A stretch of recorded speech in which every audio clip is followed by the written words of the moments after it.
Folk Stories from Southern Nigeria. By Elphinstone Dayrell. Introduction. Many years ago a book on the folktales of the Eskimo was published, and the editor of the Academy, Dr. Appleton, told one of his minions to send it to me for revision. By mischance it was sent to an eminent expert in political economy, who, never suspecting any error, took the book for the text of an interesting essay on the economics of the blameless Hyperboreans. Mr. Dayrell's Folk Stories from Southern Nigeria appeal to the anthropologist within me, no less than to the lover of what children and older people call fairy tales. The stories are full of mentions of strange institutions, as well as of rare adventures. I may be permitted to offer some running notes and comments on this mass of African curiosities from the crowded lumber room of the native mind. The Tortoise with a Pretty Daughter. The story, like the tales of the dark native tribes of Australia, rises from that state of fancy by which man draws, at least for purposes of fiction, no line between himself and the lower animals. Why should not the fair heroine, Adette, daughter of the tortoise, be the daughter of human parents? The tale would be none the less interesting, and a good deal more credible to the mature intelligence. But the ancient fashion of animal parentage is presented. It may have originated, like the stories of the Australians, at a time when men were totemists, when every person had a bestial or vegetable family name, and when, to account for these hereditary names, stories of descent from a supernatural, bestial, primeval race were invented. In the fables of the world, speaking animals, human in all but outward aspect, are the characters. The fashion is universal among savages, it descends to the Buddha's Jataka, or parables, to Aesop and La Fontaine. There could be no such fashion if fables had originated among civilized human beings. The polity of the people who tell this story seems to be despotic.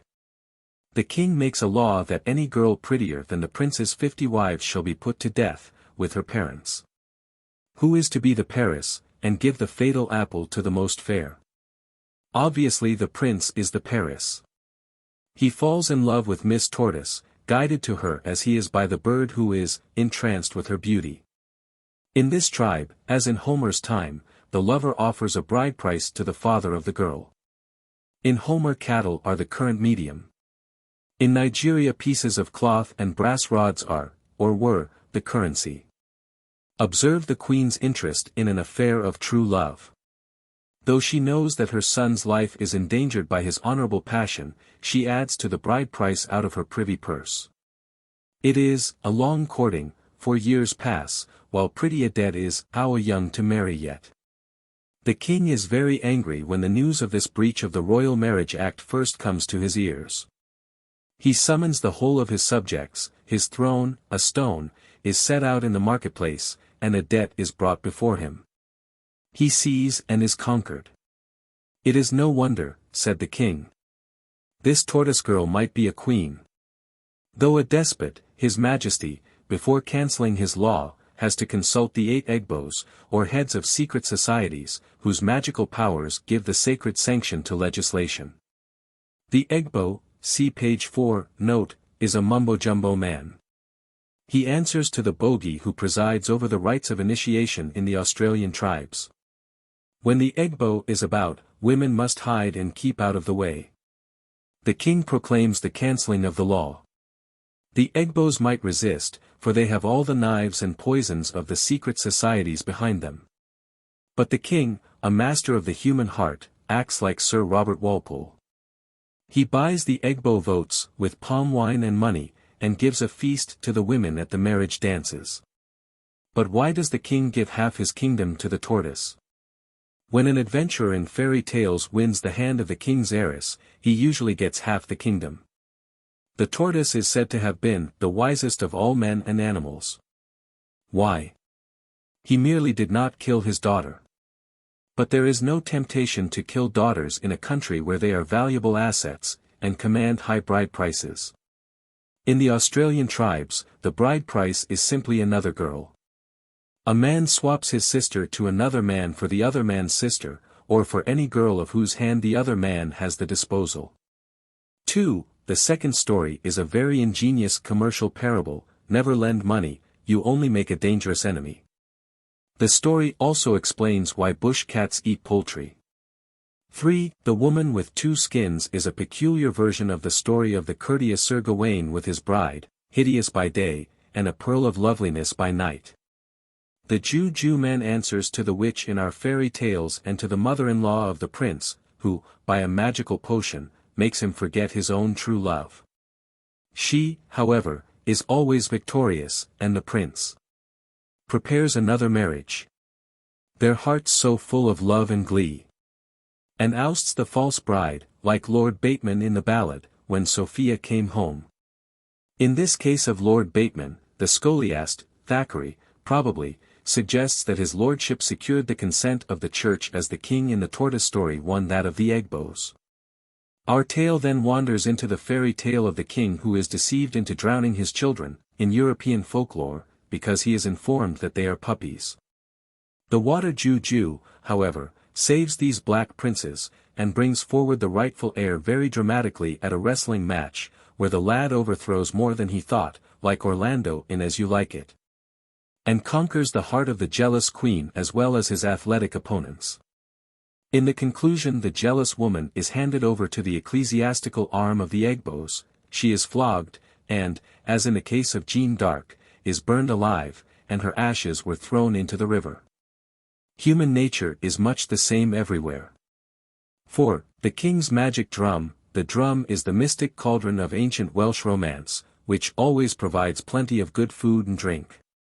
But the drum has its drawback: the food goes bad if its owner steps over a stick in the road or a fallen tree, a taboo like the guises of ancient Irish legends. The tortoise, in this tale, has the guise's power.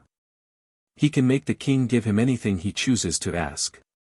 This very queer constraint occurs constantly in the Cuchulainn cycle of Irish romances, and in The Black Thief. You can buy it for a penny in Dublin, or read it in Thackeray's Little Tour in Ireland. The king is constrained to part with the drum, but does not tell the tortoise about the taboo and the drawback. The tortoise, though disappointed, at least pays his score off in public, and then the tale wanders into the hop oh, my thumb formula, and the trail of ashes. Finally, the story, like most stories, explains the origin of an animal peculiarity, why tortoises live under prickly tai-tai palms. That explanation was clearly in the author's mind from the first, but to reach his point he adopted the formula of the mystic object, drum or cauldron, which provides endless supplies, and has a counteracting charm attached to it, a taboo. V. Ituen and the King's Wife. Some of these tales have this peculiarity, that the characters possess names, as Ituen, Offiang, and Adam. They are thus what people call sagas, not mere märchen. All the pseudo-historic legends of the Greek states, of Thebes, Athens, Mycenae, Pylos, and so on, are folk tales converted into saga, and adapted and accepted as historical. Some of these Nigerian fairy tales are in the same caste. The story of Athamas of Iolcos and the sacrifice of any of his descendants who went into the town hall, exactly corresponds to the fate of the family of Ituen, page 32. 1. The whole Athamas story, in Greece, is a tissue of popular tales found in every part of the world. This Ituen story, as usual, explains the habits of animals, vultures, and dogs, and illustrates the awful cruelties of Egbo law. 6. The Pretty Stranger is a native variant of Judith and Holofernes. 7. A just so story, a myth to explain the ways of animals. The cauldron of Medea, which destroyed the wrong old person, and did not rejuvenate him, is introduced. All the stories have been told, all the world over. 8. The disobedient daughter who married a skull. This is most original. Though all our ballads and tales about the pretty girl who is carried to the land of the dead by her lover's ghost, Burger's Lenore, have the same fundamental idea. Then comes in the common moral, the reward of courtesy, as in Perrault's Les Fées. But the machinery of the Nigerian romance leads up to the return of Proserpine from the dead in a truly fanciful way.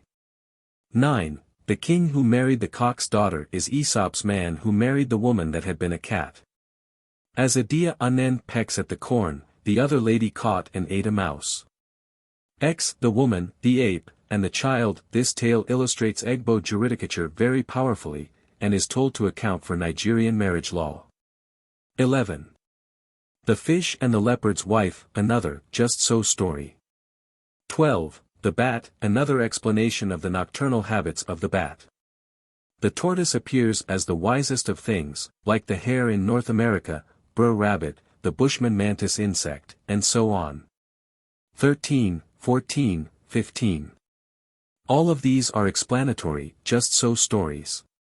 16. Why the sun and moon live in the sky. Sun and moon, in savage myth, lived on earth at first, but the Nigerian explanation of their retreat to the sky is, as far as I know, without parallel elsewhere. 17, 18, just so stories. 19. Quite an original myth of thunder and lightning, much below the divine dignity of such myths elsewhere. Thunder is not the voice of Zeus or of Byame the father, Australian, but of an old sheep. The gods have not made the Nigerians poetical. XX. Another, just so story. XXI, the cock who caused a fight illustrates private war and justice among the natives, and shows the Egbos refusing to admit the principle of a fine in atonement for an offense. 22. The affair of the hippopotamus and of the tortoise, a very curious variant of the Wapiti story, or Tom-Tit-Tot story, depending on the power conferred by learning the secret name of an opponent. These secret names are conferred at Australian ceremonies. Any amount of the learning about secret names is easily accessible. XCI, why dead people are buried. Here we meet the creator so common in the religious beliefs of Africans as of most barbarous and savage peoples. The creator was a big chief.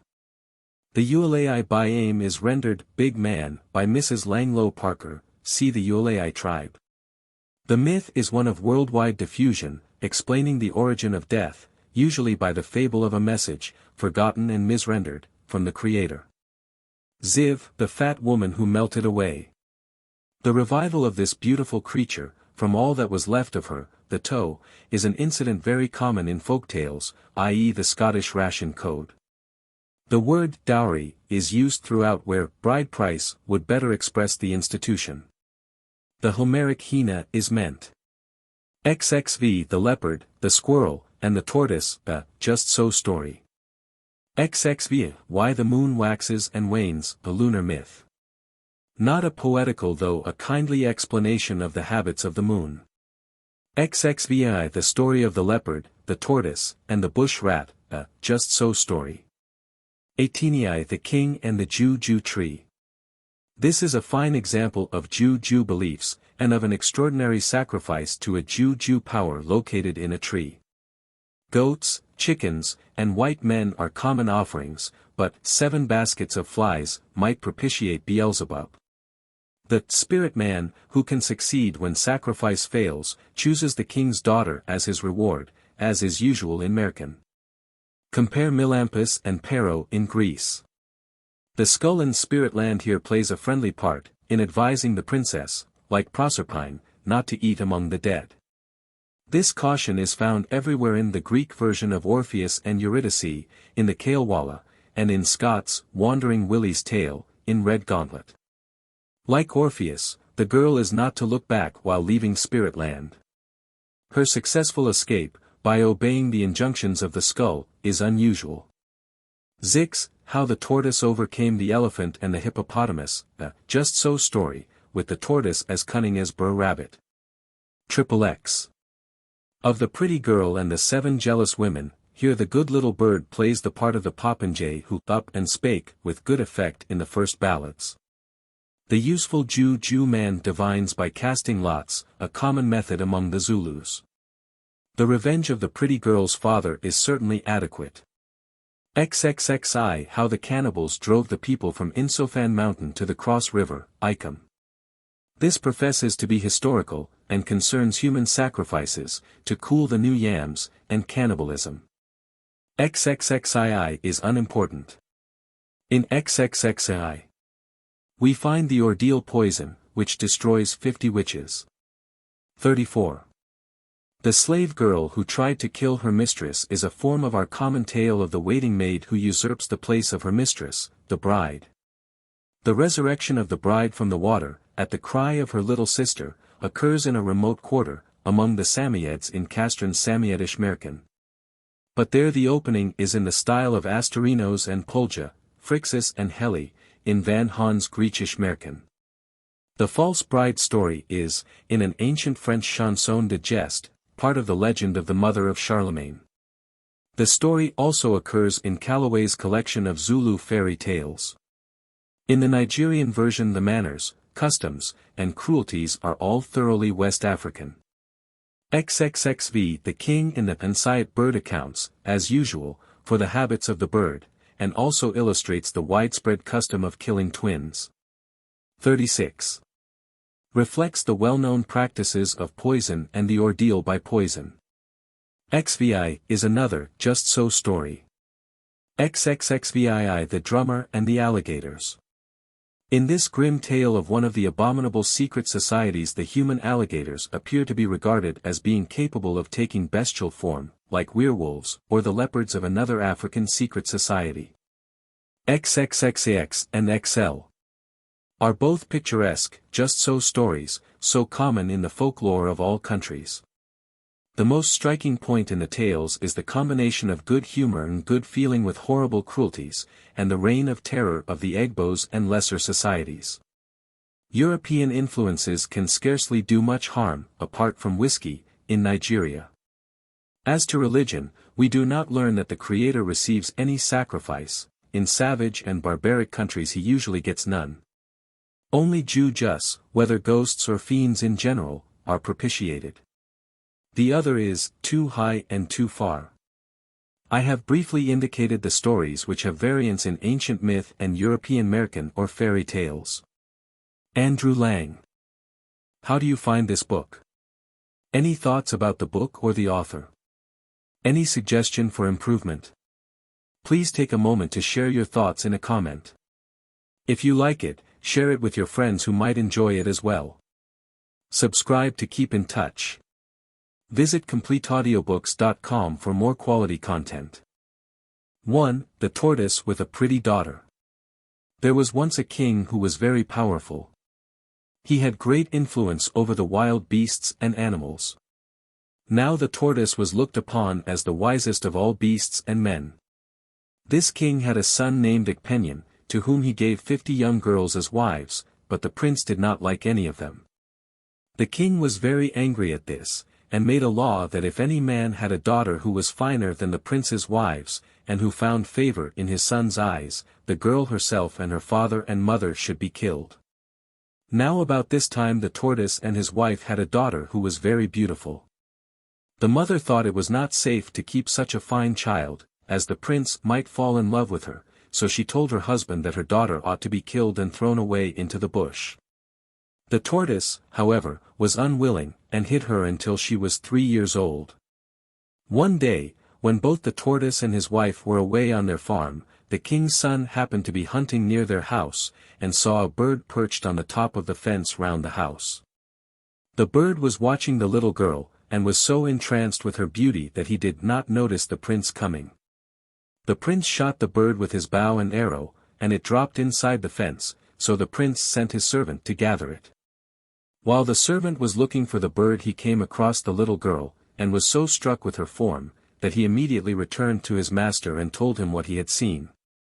The prince then broke down the fence and found the child, and fell in love with her at once. He stayed and talked with her for a long time, until at last she agreed to become his wife. He then went home, but concealed from his father the fact that he had fallen in love with the beautiful daughter of the tortoise. But the next morning he sent for the treasurer, and got 60 pieces of cloth 2 and 300 rods 3 and sent them to the tortoise. Then in the early afternoon he went down to the tortoise's house, and told him that he wished to marry his daughter. The tortoise saw at once that what he had dreaded had come to pass, and that his life was in danger, so he told the prince that if the king knew, he would kill not only himself, the tortoise, but also his wife and daughter. The prince replied that he would be killed himself before he allowed the tortoise and his wife and daughter to be killed. Eventually, after much argument, the tortoise consented, and agreed to hand his daughter to the prince as his wife when she arrived at the proper age. Then the prince went home and told his mother what he had done. She was in great distress at the thought that she would lose her son, of whom she was very proud, as she knew that when the king heard of his son's disobedience he would kill him. However, the queen, although she knew how angry her husband would be, wanted her son to marry the girl he had fallen in love with, so she went to the tortoise and gave him some money, clothes, yams, and palm oil as further dowry on her son's behalf in order that the tortoise should not give his daughter to another man. For the next 5 years the prince was constantly with the tortoise's daughter, whose name was Adet, and when she was about to be put in the fatting house, for the prince told his father that he was going to take Adet as his wife. On hearing this the king was very angry, and sent word all round his kingdom that all people should come on a certain day to the marketplace to hear the palaver. When the appointed day arrived the marketplace was quite full of people, and the stones belonging to the king and queen were placed in the middle of the marketplace. When the king and queen arrived all the people stood up and greeted them, and they then sat down on their stones. The king then told his attendants to bring the girl Adet before him. When she arrived the king was quite astonished at her beauty. He then told the people that he had sent for them to tell them that he was angry with his son for disobeying him and taking Adet as his wife without his knowledge. But that now he had seen her himself he had to acknowledge that she was very beautiful, and that his son had made a good choice. He would therefore forgive his son. When the people saw the girl they agreed that she was very fine and quite worthy of being the prince's wife, and begged the king to cancel the law he had made altogether, and the king agreed and as the law had been made under the Egbo law. He sent for 8 Egbos, 5 and told them that the order was cancelled throughout his kingdom, and that for the future no one would be killed who had a daughter more beautiful than the prince's wives. And gave the Egbos palm wine and money to remove the law, and sent them away. Then he declared that the tortoise's daughter, Adet, should marry his son, and he made them marry the same day. A great feast was then given which lasted for 50 days, and the king killed 5 cows and gave all the people plenty of foo 6 and palm oil chop. And placed a large number of pots of palm wine in the streets for the people to drink as they liked. The women brought a big play to the king's compound, and there was singing and dancing kept up day and night during the whole time. The prince and his companions also played in the market square. When the feast was over the king gave half of his kingdom to the tortoise to rule over, and 300 slaves to work on his farm. The prince also gave his father-in-law 200 women and 100 girls to work for him, so the tortoise became one of the richest men in the kingdom. The prince and his wife lived together for a good many years until the king died, when the prince ruled in his place. And all this shows that the tortoise is the wisest of all men and animals. Moral: always have pretty daughters, as no matter how poor they may be, there is always the chance that the king's son may fall in love with them, and they may thus become members of the royal house and obtain much wealth. 2. How a hunter obtained money from his friends the leopard, goat, bush cat, and cock, and how he got out of repaying them. Many years ago there was a Calabar hunter called Elphinstone, who lived in the bush, killed plenty of animals, and made much money. Everyone in the country knew him, and one of his best friends was a man called Orphan, who lived near him. But Elphinstone was very extravagant, and spent much money in eating and drinking with everyone, until at last he became quite poor, so he had to go out hunting again. But now his good luck seemed to have deserted him, for although he worked hard, and hunted day and night, he could not succeed in killing anything. One day, as he was very hungry, he went to his friend Orphan and borrowed 200 rods from him, and told him to come to his house on a certain day to get his money, and he told him to bring his gun, loaded, with him. Now, some time before this Elphinstone had made friends with a leopard and a bush cat, whom he had met in the forest whilst on one of his hunting expeditions. And he had also made friends with a goat and a cock at a farm where he had stayed for the night. But though Elphinstone had borrowed the money from Orphan, he could not think how he was to repay it on the day he had promised. At last, however, he thought of a plan, and on the next day he went to his friend the leopard, and asked him to lend him 200 rods, promising to return the amount to him on the same day as he had promised to pay Oken. And he also told the leopard, that if he were absent when he came for his money, he could kill anything he saw in the house and eat it. The leopard was then to wait until the hunter arrived, when he would pay him the money. And to this the leopard agreed. The hunter then went to his friend the goat, and borrowed 200 rods from him in the same way. Effyong also went to his friends the bush cat and the cock, and borrowed 200 rods from each of them on the same conditions, and told each one of them that if he were absent when they arrived, they could kill and eat anything they found about the place. When the appointed day arrived, the hunter spread some corn on the ground, and then went away and left the house deserted. Very early in the morning, soon after he had begun to crow, the cock remembered what the hunter had told him, and walked over to the hunter's house, but found no one there. On looking round, however, he saw some corn on the ground, and, being hungry, he commenced to eat. About this time the bush cat also arrived, and not finding the hunter at home, he, too, looked about, and very soon he espied the cock, who was busy picking up the grains of corn. So the bush cat went up very softly behind and pounced on the cock and killed him at once, and began to eat him. By this time the goat had come for his money. But not finding his friend, he walked about until he came upon the bush cat, who was so intent upon his meal off the cock, that he did not notice the goat approaching. And the goat, being in rather a bad temper at not getting his money, at once charged at the bush cat and knocked him over, butting him with his horns. This the bush cat did not like at all, so, as he was not big enough to fight the goat, he picked up the remains of the cock and ran off with it to the bush, and so lost his money, as he did not await the arrival of the hunter. The goat was thus left master of the situation and started bleeding, and this noise attracted the attention of the leopard, who was on his way to receive payment from the hunter. As he got nearer, the smell of goat became very strong, and being hungry, for he had not eaten anything for some time, he approached the goat very carefully. Not seeing anyone about, he stalked the goat and got nearer and nearer, until he was within springing distance. The goat, in the meantime, was grazing quietly, quite unsuspicious of any danger, as he was in his friend the hunter's compound. Now and then he would say "Bah." But most of the time he was busy eating the young grass, and picking up the leaves which had fallen from a tree of which he was very fond. Suddenly the leopard sprang at the goat, and with one crunch at the neck brought him down. The goat was dead almost at once, and the leopard started on his meal. It was now about 8 o'clock in the morning, and Oken, the hunter's friend, having had his early morning meal, went out with his gun to receive payment of the 200 rods he had lent to the hunter.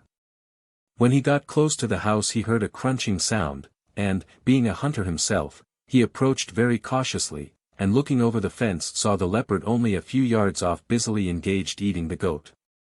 He took careful aim at the leopard and fired, whereupon the leopard rolled over dead.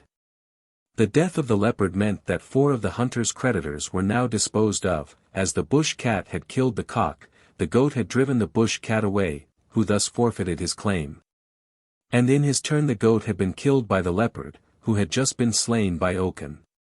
This meant a saving of 800 rods to Effyong, but he was not content with this, and directly he heard the report of the gun he ran out from where he had been hiding all the time, and found the leopard lying dead with Oken standing over it. Then in very strong language Effyong began to upbraid his friend, and asked him why he had killed his old friend the leopard, that nothing would satisfy him but that he should report the whole matter to the king, who would no doubt deal with him as he thought fit. When Effyong said this, Oken was frightened, and begged him not to say anything more about the matter, as the king would be angry, but the hunter was obdurate and refused to listen to him. And at last Oken said, "If you will allow the whole thing to drop and will say no more about it, I will make you a present of the 200 rods you borrowed from me." This was just what Effyong wanted, but still he did not give in at once. Eventually, however, he agreed, and told Oken he might go, and that he would bury the body of his friend the leopard. Directly Oken had gone, instead of burying the body Effyong dragged it inside the house and skinned it very carefully. The skin he put out to dry in the sun, and covered it with wood ash, and the body he ate. When the skin was well cured the hunter took it to a distant market, where he sold it for much money. And now, whenever a bush cat sees a cock he always kills it, and does so by right, as he takes the cock in part payment of the 200 rods which the hunter never paid him. Moral: never lend money to people, because if they cannot pay they will try to kill you or get rid of you in some way, either by poison or by setting bad juju for you. 3. The Woman with Two Skins. Iamba I of Calabar was a very powerful king. He fought and conquered all the surrounding countries, killing all the old men and women, but the able-bodied men and girls he caught and brought back as slaves, and they worked on the farms until they died. This king had 200 wives, but none of them had borne a son to him.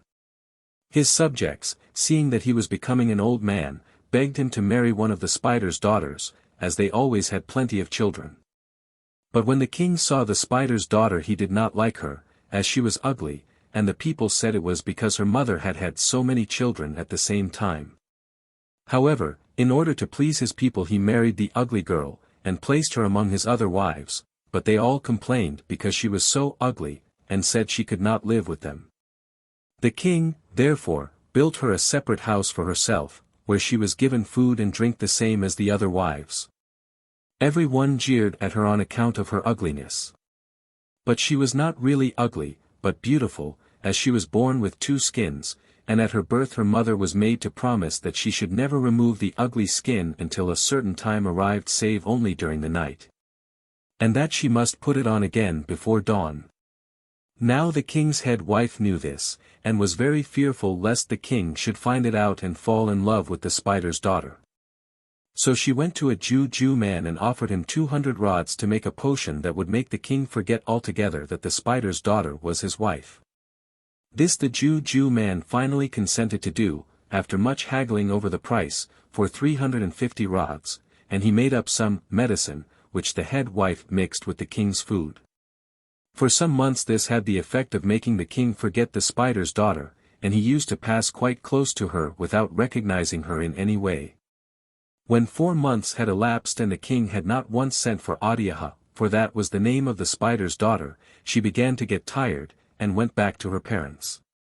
Her father, the spider, then took her to another Jew man, who, by making spells and casting lots, very soon discovered that it was the king's head wife who had made the Jew and had enchanted the king so that he would not look at Adiaha.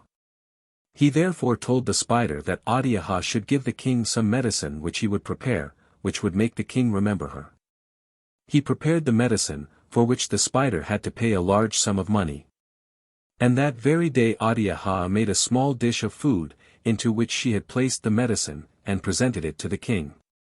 Directly he had eaten the dish his eyes were opened and he recognized his wife, and told her to come to him that very evening. So in the afternoon, being very joyful, she went down to the river and washed, and when she returned she put on her best cloth and went to the king's palace. Directly it was dark and all the lights were out she pulled off her ugly skin, and the king saw how beautiful she was, and was very pleased with her, but when the cock crowed Adiaha pulled on her ugly skin again, and went back to her own house. This she did for 4 nights running, always taking the ugly skin off in the dark, and leaving before daylight in the morning. In course of time, to the great surprise of all the people, and particularly of the king's 200 wives, she gave birth to a son. But what surprised them most of all was that only one son was born, whereas her mother had always had a great many children at a time, generally about 50. The king's head wife became more jealous than ever when Adiaha had a son. So she went again to the Jew man, and by giving him a large present induced him to give her some medicine which would make the king sick and forget his son. And the medicine would then make the king go to the Jew man, who would tell him that it was his son who had made him sick, as he wanted to reign instead of his father. The Jew man would also tell the king that if he wanted to recover he must throw his son away into the water. And the king, when he had taken the medicine, went to the Jew man, who told him everything as had been arranged with the head wife. But at first the king did not want to destroy his son. Then his chief subjects begged him to throw his son away, and said that perhaps in a year's time he might get another son. So the king at last agreed, and threw his son into the river, at which the mother grieved and cried bitterly. Then the head wife went again to the Jew man and got more medicine, which made the king forget Adiaha for 3 years, during which time she was in mourning for her son. She then returned to her father, and he got some more medicine from his Jew man, which Adiaha gave to the king. And the king knew her and called her to him again, and she lived with him as before. Now the Jew who had helped Adiaha's father, the spider, was a water Jew, and he was ready when the king threw his son into the water, and saved his life and took him home and kept him alive. And the boy grew up very strong. After a time Adiaha gave birth to a daughter, and her the jealous wife also persuaded the king to throw away. It took a longer time to persuade him, but at last he agreed, and threw his daughter into the water too, and forgot Adiaha again. But the water Jew was ready again, and when he had saved the little girl, he thought the time had arrived to punish the action of the jealous wife. So he went about amongst the head young men and persuaded them to hold a wrestling match in the marketplace every week. This was done, and the water Jew told the king's son, who had become very strong, and was very like to his father in appearance, that he should go and wrestle, and that no one would be able to stand up before him. It was then arranged that there should be a grand wrestling match, to which all the strongest men in the country were invited, and the king promised to attend with his head wife. On the day of the match the water Jew told the king's son that he need not be in the least afraid, and that his Jew was so powerful that even the strongest and best wrestlers in the country would not be able to stand up against him for even a few minutes. All the people of the country came to see the great contest, to the winner of which the king had promised to present prizes of cloth and money, and all the strongest men came. When they saw the king's son, whom nobody knew, they laughed and said, "Who is this small boy? He can have no chance against us." But when they came to wrestle, they very soon found that they were no match for him. The boy was very strong indeed, beautifully made and good to look upon, and all the people were surprised to see how like he was to the king. After wrestling for the greater part of the day the king's son was declared the winner, having thrown every one who had stood up against him. In fact, some of his opponents had been badly hurt, and had their arms or ribs broken owing to the tremendous strength of the boy. After the match was over the king presented him with cloth and money, and invited him to dine with him in the evening. The boy gladly accepted his father's invitation, and after he had had a good wash in the river, put on his cloth and went up to the palace, where he found the bead chiefs of the country and some of the king's most favored wives. They then sat down to their meal, and the king had his own son, whom he did not know, sitting next to him. On the other side of the boy sat the jealous wife, who had been the cause of all the trouble. All through the dinner this woman did her best to make friends with the boy, with whom she had fallen violently in love on account of his beautiful appearance, his strength, and his being the best wrestler in the country. The woman thought to herself, I will have this boy as my husband is now an old man and will surely soon die." The boy, however, who was as wise as he was strong, was quite aware of everything the jealous woman had done, and although he pretended to be very flattered at the advances of the king's head wife, he did not respond very readily, and went home as soon as he could. When he returned to the water Jew's house he told him everything that had happened, and the water Jew said, "As you are now in high favor with the king, you must go to him tomorrow and beg a favor from him. The favor you will ask is that all the country shall be called together, and that a certain case shall be tried, and that when the case is finished, the man or woman who is found to be in the wrong shall be killed by the Egbos before all the people." So the following morning the boy went to the king, who readily granted his request, and at once sent all round the country appointing a day for all the people to come in and hear the case tried. Then the boy went back to the water Jew, who told him to go to his mother and tell her who he was, and that when the day of the trial arrived, she was to take off her ugly skin and appear in all her beauty. For the time had come when she need no longer wear it. This the son did. When the day of trial arrived, Adiaha sat in a corner of the square, and nobody recognized the beautiful stranger as the spider's daughter. Her son then sat down next to her, and brought his sister with him. Immediately his mother saw her she said, "This must be my daughter, whom I have long mourned as dead," and embraced her most affectionately. The king and his head wife then arrived and sat on their stones in the middle of the square, all the people saluting them with the usual greetings. The king then addressed the people, and said that he had called them together to hear a strong palaver at the request of the young man who had been the victor of the wrestling, and who had promised that if the case went against him he would offer up his life to the Egbo. The king also said that if, on the other hand, the case was decided in the boy's favor, then the other party would be killed, even though it were himself or one of his wives. Whoever it was would have to take his or her place on the killing stone and have their heads cut off by the Egbos. To this all the people agreed, and said they would like to hear what the young man had to say. The young man then walked round the square, and bowed to the king and the people, and asked the question, "Am I not worthy to be the son of any chief in the country?" And all the people answered, "Yes." The boy then brought his sister out into the middle, leading her by the hand. She was a beautiful girl and well made. When everyone had looked at her he said, "Is not my sister worthy to be any chief's daughter?" And the people replied that she was worthy of being anyone's daughter, even the king's. Then he called his mother Adiaha, and she came out, looking very beautiful with her best cloth and beads on, and all the people cheered, as they had never seen a finer woman. The boy then asked them, "Is this woman worthy of being the king's wife?" And a shout went up from every one present that she would be a proper wife for the king, and looked as if she would be the mother of plenty of fine healthy sons. Then the boy pointed out the jealous woman who was sitting next to the king, and told the people his story, how that his mother, who had 2 skins, was the spider's daughter.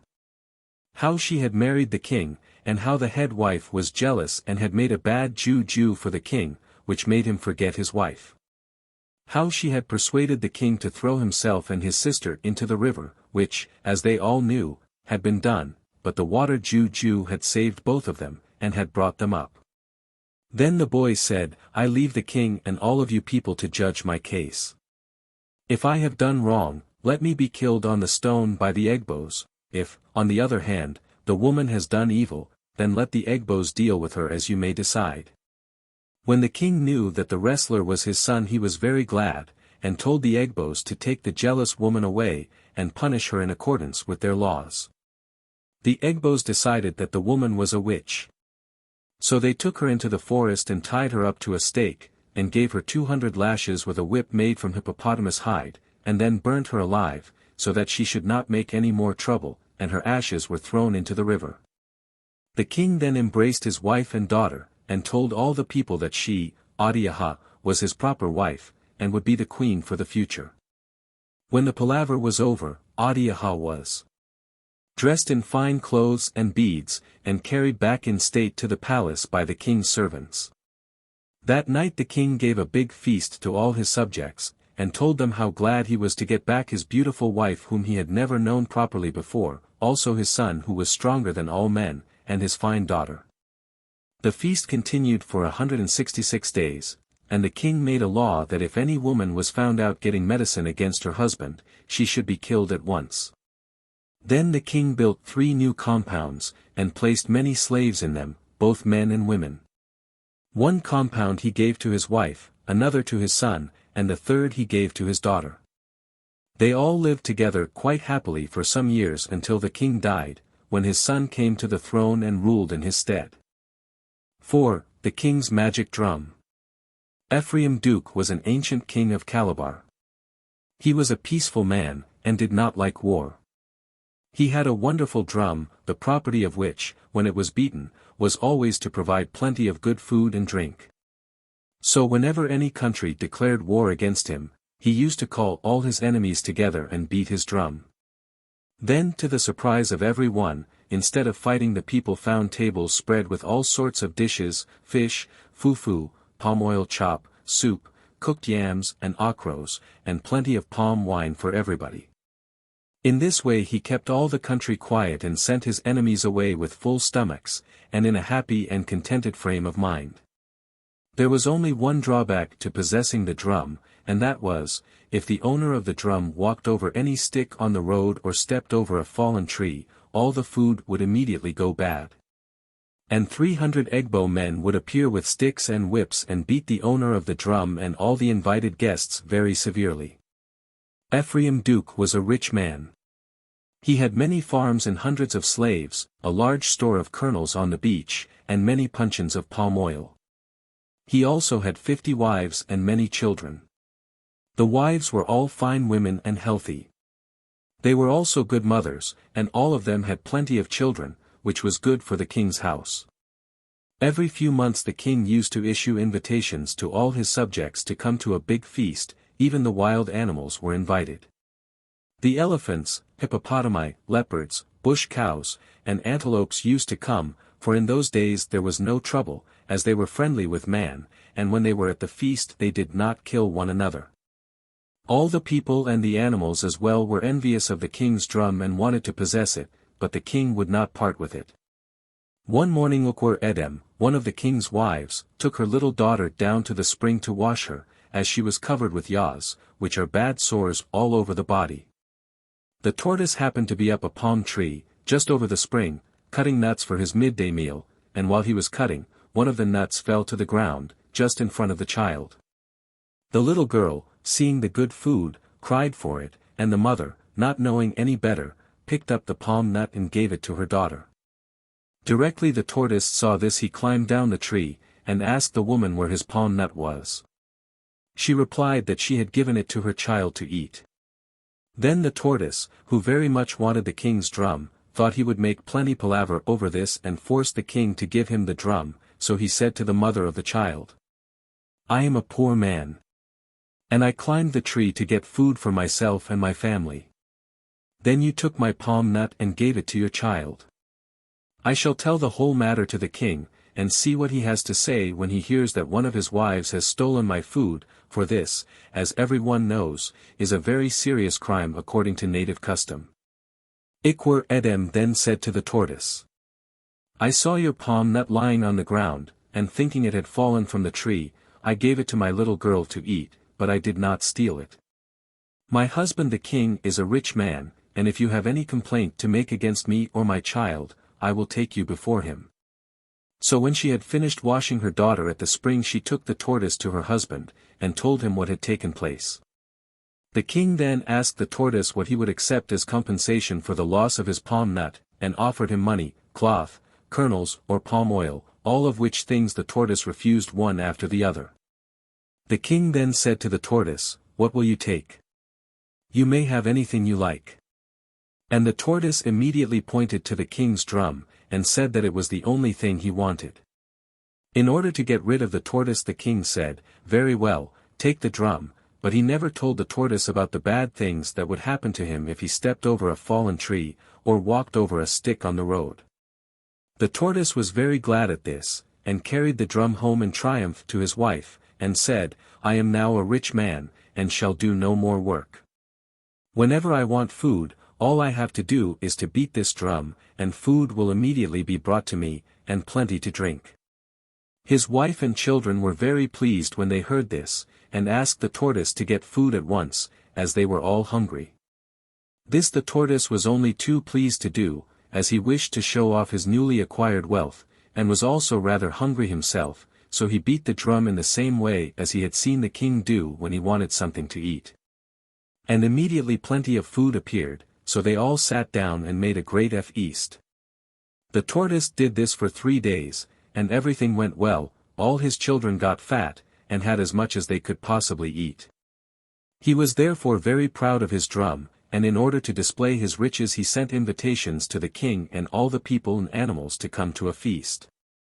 When the people received their invitations they laughed, as they knew the tortoise was very poor, so very few attended the feast. But the king, knowing about the drum, came, and when the tortoise beat the drum, the food was brought as usual in great profusion, and all the people sat down and enjoyed their meal very much. They were much astonished that the poor tortoise should be able to entertain so many people, and told all their friends what fine dishes had been placed before them, and that they had never had a better dinner. The people who had not gone were very sorry when they heard this, as a good feast, at somebody else's expense, is not provided every day. After the feast all the people looked upon the tortoise as one of the richest men in the kingdom, and he was very much respected in consequence. No one, except the king, could understand how the poor tortoise could suddenly entertain so lavishly, but they all made up their minds that if the tortoise ever gave another feast, they would not refuse again. When the tortoise had been in possession of the drum for a few weeks, he became lazy and did no work, but went about the country boasting of his riches, and took to drinking too much. One day, after he had been drinking a lot of palm wine at a distant farm, he started home carrying his drum, but having had too much to drink, he did not notice a stick in the path. He walked over the stick, and of course the juju was broken at once. But he did not know this, as nothing happened at the time, and eventually he arrived at his house very tired, and still not very well from having drunk too much. He threw the drum into a corner and went to sleep. When he woke up in the morning, the tortoise began to feel hungry, and as his wife and children were calling out for food, he beat the drum. But instead of food being brought, the house was filled with Egbo men, who beat the tortoise, his wife and children, badly. At this the tortoise was very angry, and said to himself, "I asked everyone to a feast, but only a few came, and they had plenty to eat and drink. Now, when I want food for myself and my family, the Egbos come and beat me. Well, I will let the other people share the same fate, as I do not see why I and my family should be beaten when I have given a feast to all people." He therefore at once sent out invitations to all the men and animals to come to a big dinner the next day at 3 o'clock in the afternoon.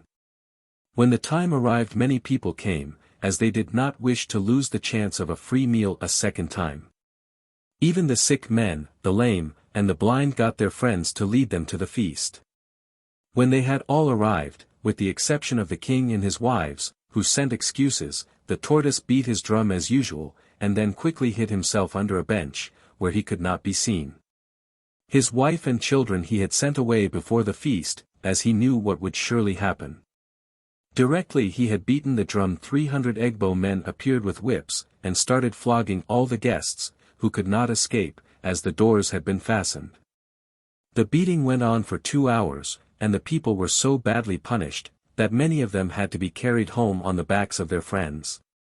The leopard was the only one who escaped, as directly he saw the Egbo men arrive he knew that things were likely to be unpleasant, so he gave a big spring and jumped right out of the compound. When the tortoise was satisfied with the beating the people had received, he crept to the door and opened it. The people then ran away, and when the tortoise gave a certain tap on the drum, all the Egbo men vanished. The people who had been beaten were so angry, and made so much palaver with the tortoise, that he made up his mind to return the drum to the king the next day. So in the morning the tortoise went to the king and brought the drum with him. He told the king that he was not satisfied with the drum, and wished to exchange it for something else.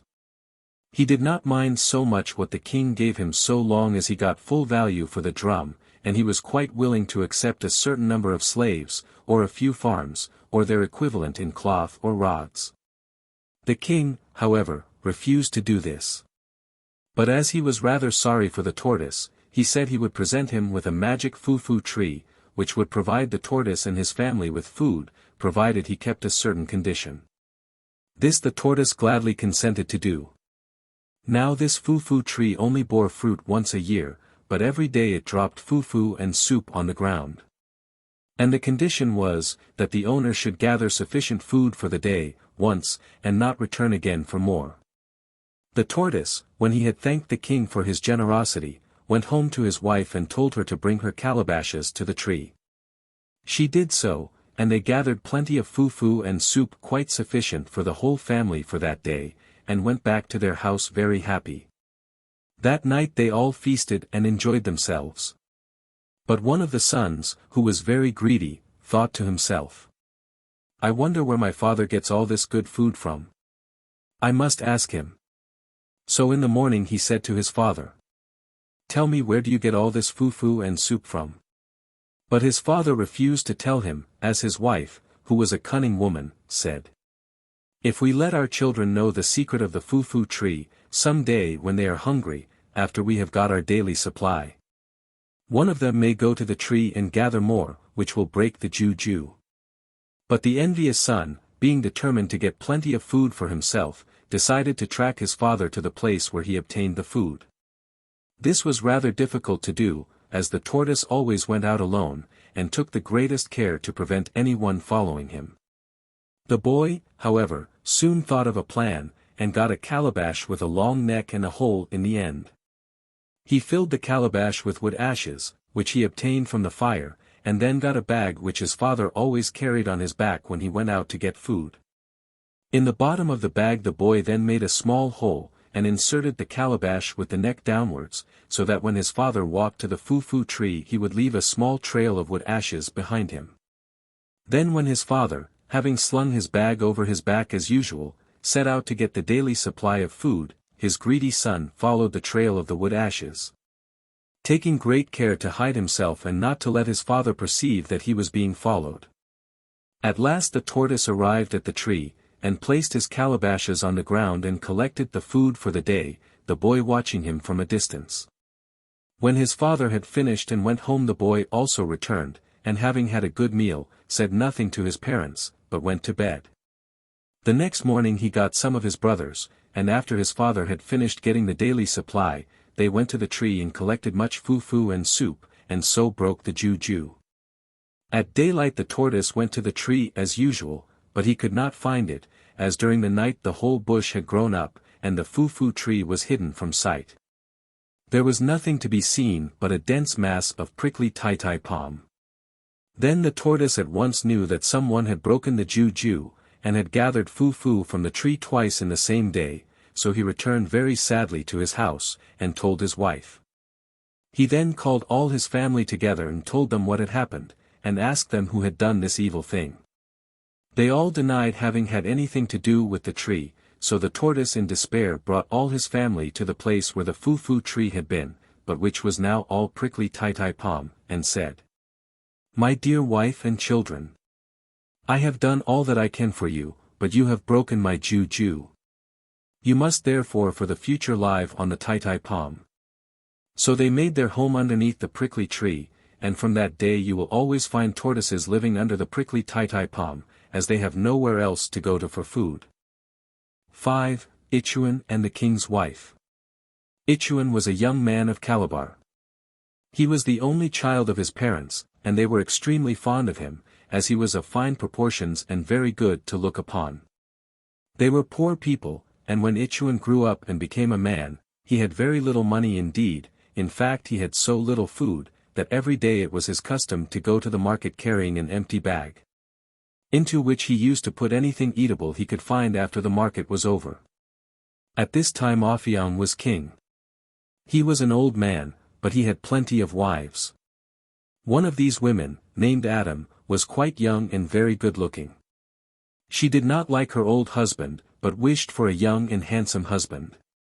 She therefore told her servant to go round the town and the market to try and find such a man and to bring him at night by the side door to her house, and she herself would let him in, and would take care that her husband did not discover him. That day the servant went all round the town, but failed to find any young man good-looking enough. She was just returning to report her ill success when, on passing through the marketplace, she saw Ituen picking up the remains of corn and other things which had been left on the ground. She was immediately struck with his fine appearance and strength, and saw that he was just the man to make a proper lover for her mistress, so she went up to him, and said that the queen had sent for him, as she was so taken with his good looks. At first Ituen was frightened and refused to go, as he knew that if the king discovered him he would be killed. However, after much persuasion he consented, and agreed to go to the queen's side door when it was dark. When the night came he went with great fear and trembling, and knocked very softly at the queen's door. The door was opened at once by the queen herself, who was dressed in all her best clothes, and had many necklaces, beads, and anklets on. Directly she saw Ituen she fell in love with him at once, and praised his good looks and his shapely limbs. She then told her servant to bring water and clothes, and after he had had a good wash and put on a clean cloth, he rejoined the queen. She hid him in her house all the night.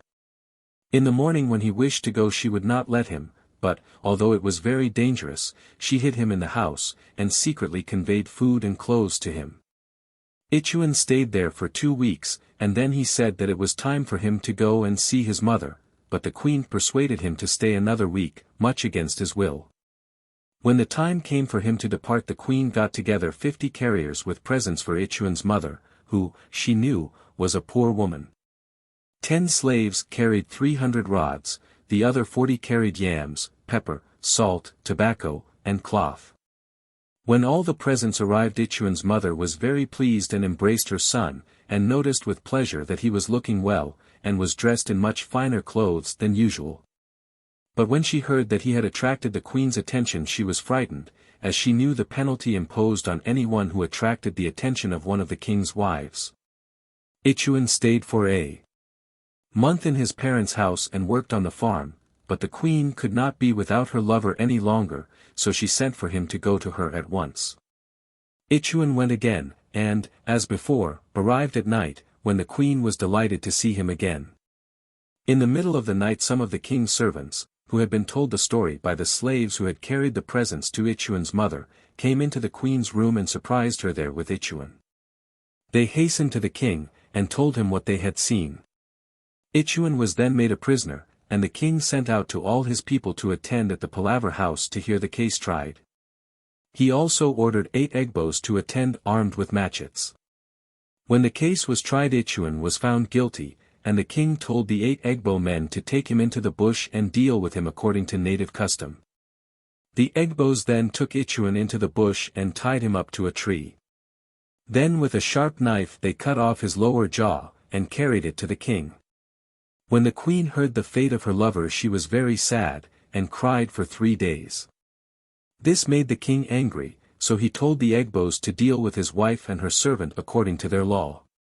They took the queen and the servant into the bush, where Ituen was still tied up to the tree, dying and in great pain. Then, as the queen had nothing to say in her defense, they tied her and the girl up to different trees, and cut the queen's lower jaw off in the same way as they had her lovers. The Egbos then put out both the eyes of the servant, and left all 3 to die of starvation.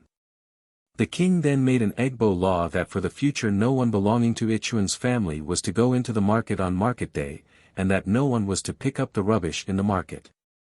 The king made an exception to the law in favor of the vulture and the dog, who were not considered very fine people, and would not be likely to run off with one of the king's wives. And that is why you still find vultures and dogs doing scavenger in the marketplaces even at the present time. 6. Of the pretty stranger who killed the king. Mbotu was a very famous king of Old Town, Calabar. He was frequently at war, and was always successful, as he was a most skillful leader.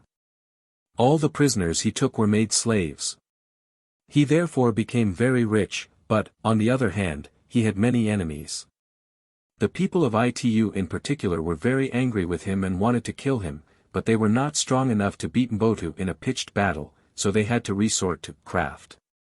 The Itu people had an old woman who was a witch and could turn herself into whatever she pleased, and when she offered to kill Mbotu, the people were very glad, and promised her plenty of money and cloth if she succeeded in ridding them of their worst enemy. The witch then turned herself into a young and pretty girl, and having armed herself with a very sharp knife, which she concealed in her bosom, she went to Old Town, Calabar, to seek the king. It happened that when she arrived there was a big play being held in the town, and all the people from the surrounding country had come in to dance and feast. Oyakin, the witch, went to the play, and walked about so that everyone could see her. Directly she appeared the people all marveled at her beauty, and said that she was as beautiful as the setting sun when all the sky was red.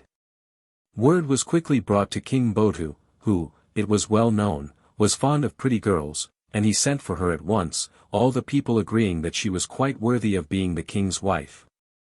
When she appeared before him he fancied her so much, that he told her he would marry her that very day. Oyakin was very pleased at this, as she had never expected to get her opportunity so quickly. She therefore prepared a dainty meal for the king, into which she placed a strong medicine to make the king sleep, and then went down to the river to wash. When she had finished it was getting dark, so she went to the king's compound, carrying her dish on her head, and was at once shown in to the king, who embraced her affectionately. She then offered him the food, which she said, quite truly, she had prepared with her own hands. The king ate the whole dish, and immediately began to feel very sleepy, as the medicine was strong and took effect quickly. They retired to the king's chamber, and the king went to sleep at once. About midnight, when all the town was quiet, Oyakon drew her knife from her bosom and cut the king's head off.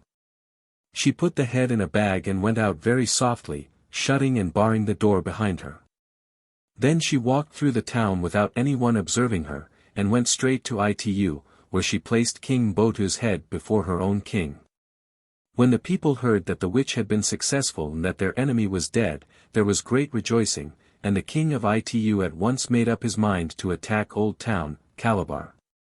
He therefore got his fighting men together and took them in canoes by the creeks to Old Town, taking care that no one carried word to Calabar that he was coming.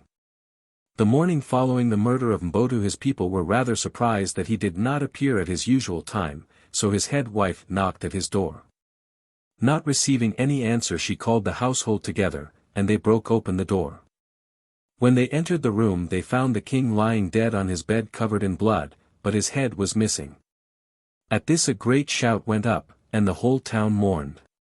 Although they missed the pretty stranger, they never connected her in their minds with the death of their king, and were quite unsuspicious of any danger, and were unprepared for fighting.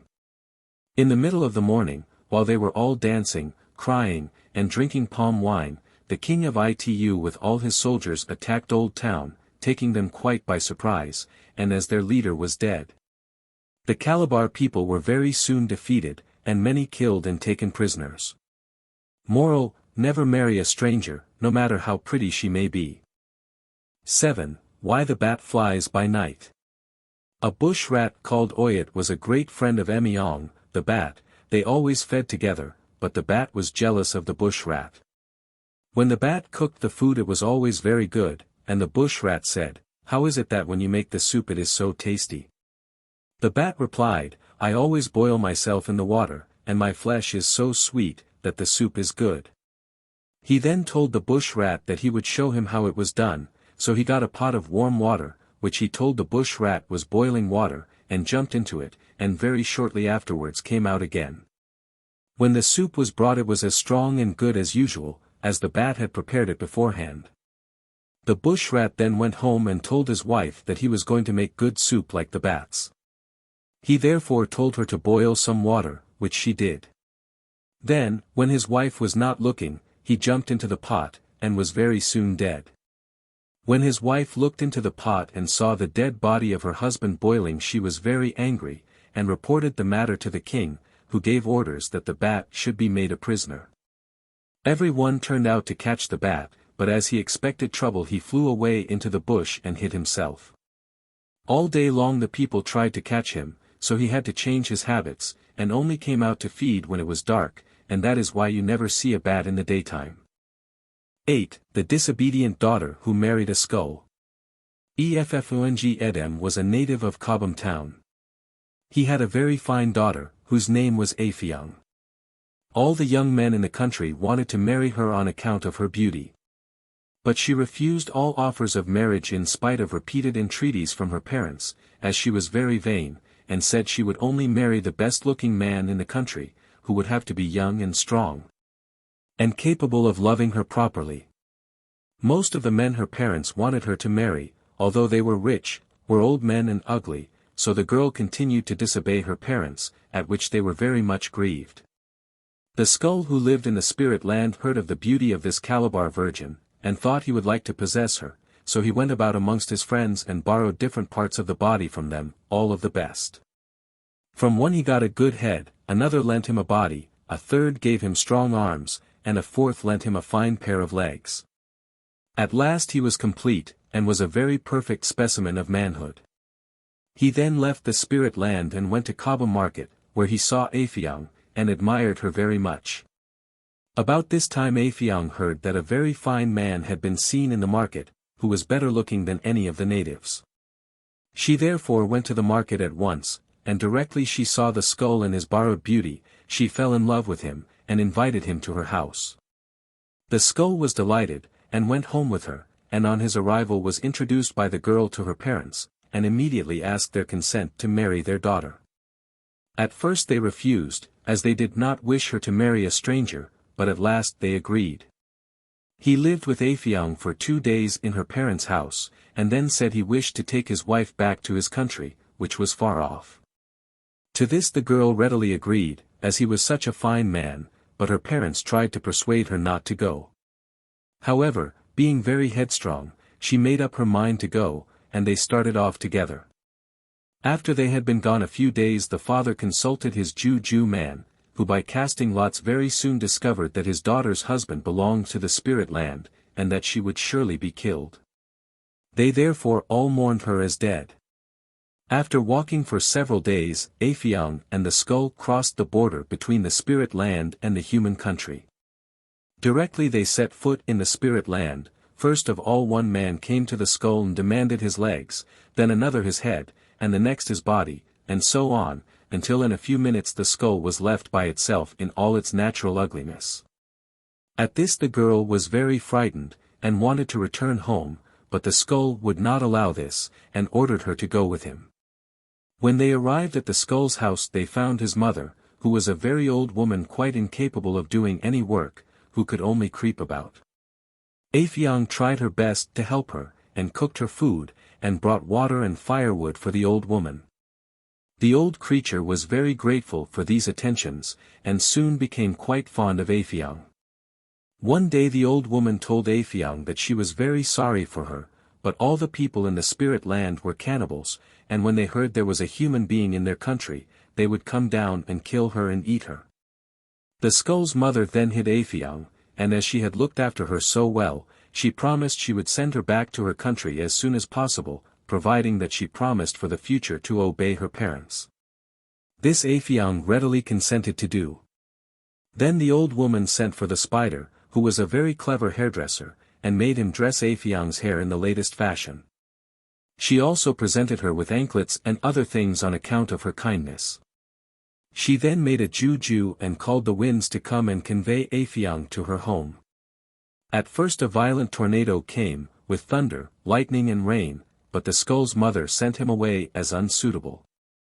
The next wind to come was a gentle breeze, so she told the breeze to carry Elphinstone to her mother's house, and said goodbye to her. Very soon afterwards the breeze deposited Elphinstone outside her home, and left her there. When the parents saw their daughter they were very glad, as they had for some months given her up as lost.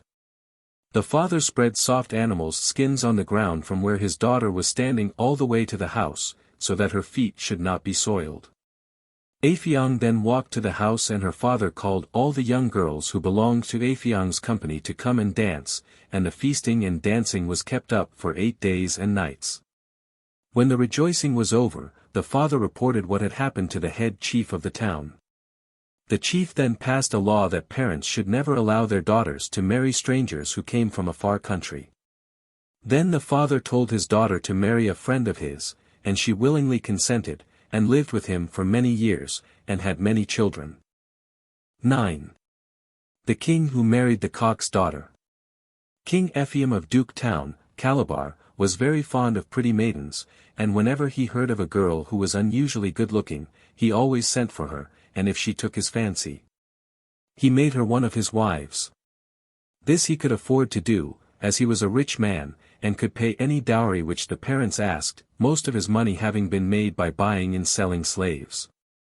Ephraim had 250 wives, but he was never content, and wanted to have all the finest women in the land. Some of the king's friends, who were always on the lookout for pretty girls, told Ephraim that the cock's daughter was a lovely virgin, and far superior to any of the king's wives. Directly the king heard this he sent for the cock, and said he intended to have his daughter as one of his wives. The cock, being a poor man, could not resist the order of the king, so he brought his daughter, who was very good-looking and pleased the king immensely. When the king had paid the cock a dowry of 6 puncheons of palm oil, the cock told Ephraim that if he married his daughter he must not forget that she had the natural instincts of a hen. And that he should not blame Adia Anen, his daughter, if she picked up corn whenever she saw it. The king replied that he did not mind what she ate so long as he possessed her. The king then took Adia Anen as his wife, and liked her so much, that he neglected all his other wives, and lived entirely with Adia Anen, as she suited him exactly and pleased him more than any of his other wives. She also amused the king, and played with him and enticed him in so many different ways that he could not live without her, and always had her with him to the exclusion of his former favorites, whom he would not even speak to or notice in any way when he met them. This so enraged the neglected wives that they met together, and although they all hated one another, they agreed so far that they hated the cock's daughter more than any one. As now that she had come to the king, none of them ever had a chance with him. Formerly the king, although he always had his favorites, used to favor different girls with his attentions when they pleased him particularly. That was very different in their opinion to being excluded from his presence and all his affections being concentrated on one girl, who received all his love and embraces. In consequence of this they were very angry, and determined if possible to disgrace Ennenni. After much discussion, one of the wives, who was the last favorite, and whom the arrival of the cock's daughter had displaced, said, "This girl, whom we all hate, is, after all, only a cock's daughter. And we can easily disgrace her in the king's eyes, as I heard her father tell the king that she could not resist corn, no matter how it was thrown about." Very shortly after the king's wives had determined to try and disgrace Ennenni, all the people of the country came to pay homage to the king. This was done 3 times a year, the people bringing yams, fowls, goats, and new corn as presents, and the king entertained them with a feast of fufu, palm oil chop, and tombo. 7 A big dance was also held, which was usually kept up for several days and nights. Early in the morning the king's head wife told her servant to wash 1 head of corn, and when all the people were present she was to bring it in a calabash and throw it on the ground and then walk away. The corn was to be thrown in front of Ennenni, so that all the people and chiefs could see. About 10 o'clock, when all the chiefs and people had assembled, and the king had taken his seat on his big wooden chair, the servant girl came and threw the corn on the ground as she had been ordered. Directly she had done this Ennenni started towards the corn, picked it up, and began to eat. At this all the people laughed, and the king was very angry and ashamed. The king's wives and many people said that they thought the king's finest wife would have learnt better manners than to pick up corn which had been thrown away as refuse. Others said, "What can you expect from a cock's daughter? She should not be blamed for obeying her natural instincts." But the king was so vexed, that he told one of his servants to pack up Ennenni's things and take them to her father's house. And this was done, and Ennenni returned to her parents. That night the king's 3rd wife, who was a friend of Ennenni's, talked the whole matter over with the king, and explained to him that it was entirely owing to the jealousy of his head wife that Ennenni had been disgraced. She also told him that the whole thing had been arranged beforehand in order that the king should get rid of Ennenni, of whom all the other wives were jealous. When the king heard this he was very angry, and made up his mind to send the jealous woman back to her parents empty-handed, without her clothes and presents. When she arrived at her father's house the parents refused to take her in, as she had been given as a wife to the king, and whenever the parents wanted anything, they could always get it at the palace. It was therefore a great loss to them. She was thus turned into the streets, and walked about very miserable, and after a time died, very poor and starving. The king grieved so much at having been compelled to send his favorite wife Ennenni away, that he died the following year. And when the people saw that their king had died of a broken heart, they passed a law that for the future no one should marry any bird or animal. 10. The woman, the ape, and the child. Okan Arkabong was one of King Arkabong's slaves, and lived on a farm near Calabar. He was a hunter, and used to kill bush buck and other kinds of antelopes and many monkeys. The skins he used to dry in the sun, and when they were properly cured, he used to sell them in the market. The monkey skins were used for making drums, and the antelope skins were used for sitting mats. The flesh, after it had been well smoked over a wood fire, he also sold, but he did not make much money. Okan Arkabong married a slave woman of Duke's house named Nkoyo. He paid a small dowry to the Dukes, took his wife home to his farm, and in the dry season time she had a son. About 4 months after the birth of the child Nkoyo took him to the farm while her husband was absent hunting. She placed the little boy under a shady tree and went about her work, which was clearing the ground for the yams which would be planted about 2 months before the rains. Every day while the mother was working, a big ape used to come from the forest and play with the little boy. He used to hold him in his arms and carry him up a tree, and when Nkoyo had finished her work, he used to bring the baby back to her. There was a hunter named Edem Effiong who had for a long time been in love with Nkoyo, and had made advances to her, but she would have nothing to do with him, as she was very fond of her husband. When she had her little child, Effiong Edem was very jealous, and meeting her one day on the farm without her baby, he said, "Where is your baby?" And she replied that a big ape had taken it up a tree and was looking after it for her. When Effiong Edem saw that the ape was a big one, he made up his mind to tell Nkoyo's husband. The very next day he told Okan Arkabong that he had seen his wife in the forest with a big ape. At first Okan would not believe this, but the hunter told him to come with him and he could see it with his own eyes. Okan Arkabong therefore made up his mind to kill the ape. The next day he went with the other hunter to the farm and saw the ape up a tree playing with his son, so he took very careful aim and shot the ape, but it was not quite killed. It was so angry, and its strength was so great, that it tore the child limb from limb and threw it to the ground.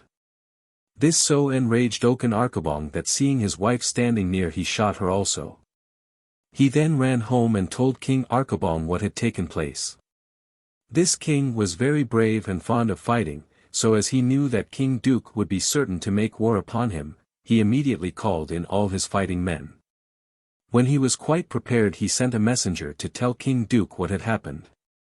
Duke was very angry, and sent the messenger back to King Arkabong to say that he must send the hunter to him, so that he could kill him in any way he pleased. This Arkabong refused to do, and said he would rather fight. Duke then got his men together, and both sides met and fought in the market square. 30 men were killed of Duke's men, and 20 were killed on Arkabong's side.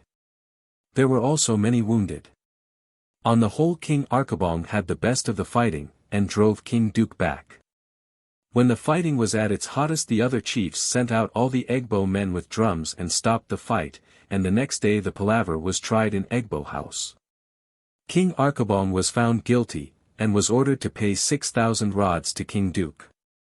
He refused to pay this amount to Duke, and said he would rather go on fighting, but he did not mind paying the 6,000 rods to the town, as the Egbos had decided the case. They were about to commence fighting again when the whole country rose up and said they would not have any more fighting, as Arkabong said to Duke that the woman's death was not really the fault of his slave Okan Arkabong, but of Effiong Edem, who made the false report. When Duke heard this he agreed to leave the whole matter to the chiefs to decide, and Effiong Edem was called to take his place on the stone. He was tried and found guilty, and 2 Egbos came out armed with cutting whips and gave him 200 lashes on his bare back, and then cut off his head and sent it to Duke, who placed it before his Juju. From that time to the present all apes and monkeys have been frightened of human beings, and even of little children. The Egbos also passed a law that a chief should not allow one of his men slaves to marry a woman slave of another house, as it would probably lead to fighting. 11. The Fish and the Leopard's Wife, or, Why the Fish Lives in the Water. Many years ago, when King Io was ruler of Calabar, the fish used to live on the land. He was a great friend of the leopard, and frequently used to go to his house in the bush, where the leopard entertained him. Now the leopard had a very fine wife, with whom the fish fell in love. And after a time, whenever the leopard was absent in the bush, the fish used to go to his house and make love to the leopard's wife, until at last an old woman who lived near informed the leopard what happened whenever he went away. At first the leopard would not believe that the fish, who had been his friend for so long, would play such a low trick, but one night he came back unexpectedly, and found the fish and his wife together. At this the leopard was very angry, and was going to kill the fish, but he thought as the fish had been his friend for so long, he would not deal with him himself, but would report his behavior to King Io. This he did, and the king held a big palaver, at which the leopard stated his case quite shortly, but when the fish was put upon his defense he had nothing to say, so the king addressing his subjects said, "This is a very bad case. As the fish has been the leopard's friend, and has been trusted by him, but the fish has taken advantage of his friend's absence, and has betrayed him. The king, therefore, made an order that for the future the fish should live in the water, and that if he ever came on the land he should die. He also said that all men and animals should kill and eat the fish whenever they could catch him, as a punishment for his behavior with his friend's wife. 12. Why the bat is ashamed to be seen in the daytime. There was once an old mother sheep who had 7 lambs, and one day the bat, who was about to make a visit to his father-in-law who lived a long day's march away, went to the old sheep and asked her to lend him one of her young lambs to carry his load for him. At first the mother sheep refused, but as the young lamb was anxious to travel and see something of the world, and begged to be allowed to go, at last she reluctantly consented. So in the morning at daylight the bat and the lamb set off together, the lamb carrying the bat's drinking horn. When they reached halfway, the bat told the lamb to leave the horn underneath a bamboo tree. Directly he arrived at the house, he sent the lamb back to get the horn. When the lamb had gone the bat's father-in-law brought him food, and the bat ate it all, leaving nothing for the lamb. When the lamb returned, the bat said to him, "Hello. You have arrived at last I see, but you are too late for food, it is all finished." He then sent the lamb back to the tree with the horn, and when the lamb returned again it was late, and he went supperless to bed. The next day, just before it was time for food, the bat sent the lamb off again for the drinking horn, and when the food arrived the bat, who was very greedy, ate it all up a second time. This mean behavior on the part of the bat went on for 4 days, until at last the lamb became quite thin and weak. The bat decided to return home the next day, and it was all the lamb could do to carry his load. When he got home to his mother the lamb complained bitterly of the treatment he had received from the bat, and was by and gee all night, complaining of pains in his inside. The old mother sheep, who was very fond of her children, determined to be revenged on the bat for the cruel way he had starved her lamb. She therefore decided to consult the tortoise, who, although very poor, was considered by all people to be the wisest of all animals. When the old sheep had told the whole story to the tortoise, he considered for some time, and then told the sheep that she might leave the matter entirely to him, and he would take ample revenge on the bat for his cruel treatment of her son. Very soon after this the bat thought he would again go and see his father-in-law, so he went to the mother sheep again and asked her for one of her sons to carry his load as before. The tortoise, who happened to be present, told the bat that he was going in that direction, and would cheerfully carry his load for him. They set out on their journey the following day, and when they arrived at the halfway halting place the bat pursued the same tactics that he had on the previous occasion. He told the tortoise to hide his drinking horn under the same tree as the lamb had hidden it before. This the tortoise did, but when the bat was not looking he picked up the drinking horn again and hid it in his bag. When they arrived at the house the tortoise hung the horn up out of sight in the backyard, and then sat down in the house. Just before it was time for food the bat sent the tortoise to get the drinking horn, and the tortoise went outside into the yard, and waited until he heard that the beating of the boiled yams into foo-foo had finished. He then went into the house and gave the drinking horn to the bat, who was so surprised and angry, that when the food was passed he refused to eat any of it, so the tortoise ate it all. This went on for 4 days, until at last the bat became as thin as the poor little lamb had been on the previous occasion. At last the bat could stand the pains of his inside no longer, and secretly told his mother-in-law to bring him food when the tortoise was not looking. He said, "I am now going to sleep for a little, but you can wake me up when the food is ready." The tortoise, who had been listening all the time, being hidden in a corner out of sight, waited until the bat was fast asleep, and then carried him very gently into the next room and placed him on his own bed. He then very softly and quietly took off the bat's cloth and covered himself in it, and lay down where the bat had been. Very soon the bat's mother-in-law brought the food and placed it next to where the bat was supposed to be sleeping, and having pulled his cloth to wake him, went away. The tortoise then got up and ate all the food. When he had finished he carried the bat back again, and took some of the palm oil and foo-foo and placed it inside the bat's lips while he was asleep. Then the tortoise went to sleep himself. In the morning when he woke up the bat was more hungry than ever, and in a very bad temper, so he sought out his mother-in-law and started scolding her, and asked her why she had not brought his food as he had told her to do.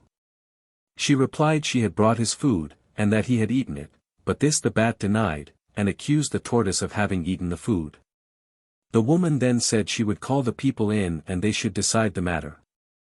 But the tortoise slipped out first and told the people that the best way to find out who had eaten the food was to make both the bat and himself rinse their mouths out with clean water into a basin. This they decided to do, so the tortoise got his toothstick which he always used, and having cleaned his teeth properly, washed his mouth out, and returned to the house. When all the people had arrived, the woman told them how the bat had abused her, and as he still maintained stoutly that he had had no food for 5 days. The people said that both he and the tortoise should wash their mouths out with clean water into 2 clean calabashes. This was done, and at once it could clearly be seen that the bat had been eating, as there were distinct traces of the palm oil and foo-foo which the tortoise had put inside his lips floating on the water. When the people saw this they decided against the bat, and he was so ashamed that he ran away then and there, and has ever since always hidden himself in the bush during the daytime, so that no one could see him, and only comes out at night to get his food. The next day the tortoise returned to the mother sheep and told her what he had done, and that the bat was forever disgraced. The old sheep praised him very much, and told all her friends, in consequence of which the reputation of the tortoise for wisdom was greatly increased throughout the whole country. 13. Why the worms live underneath the ground. When Io3 was ruling over all men and animals, he had a very big palaver house to which he used to invite his subjects at intervals to feast. After the feast had been held and plenty of tombo had been drunk, it was the custom of the people to make speeches. One day after the feast the head driver ant got up and said he and his people were stronger than any one, and that no one, not even the elephant, could stand before him, which was quite true. He was particularly offensive in his allusions to the worms, whom he disliked very much, and said they were poor wriggling things. The worms were very angry and complained, so the king said that the best way to decide the question who was the stronger was for both sides to meet on the road and fight the matter out between themselves to a finish. He appointed the 3rd day from the feast for the contest, and all the people turned out to witness the battle. The driver ants left their nest in the early morning in thousands and millions, and, as is their custom, marched in a line about 1 inch broad densely packed, so that it was like a dark brown band moving over the country. In front of the advancing column they had out their scouts, advance guard, and flankers, and the main body followed in their millions close behind. When they came to the battlefield the moving band spread out, and as the thousands upon thousands of ants rolled up, the whole piece of ground was a moving mass of ants and bunches of struggling worms. The fight was over in a very few minutes, as the worms were bitten in pieces by the sharp pincer-like mouths of the driver ants. The few worms who survived squirmed away and buried themselves out of sight. King Io decided that the driver ants were easy winners, and ever since the worms have always been afraid and have lived underground. And if they happen to come to the surface after the rain they hide themselves under the ground whenever anything approaches, as they fear all people. 14. The Elephant and the Tortoise, or, Why the Worms Are Blind and Why the Elephant Has Small Eyes. When Ambo was king of Calabar, the elephant was not only a very big animal, but he had eyes in proportion to his immense bulk. In those days men and animals were friends, and all mixed together quite freely.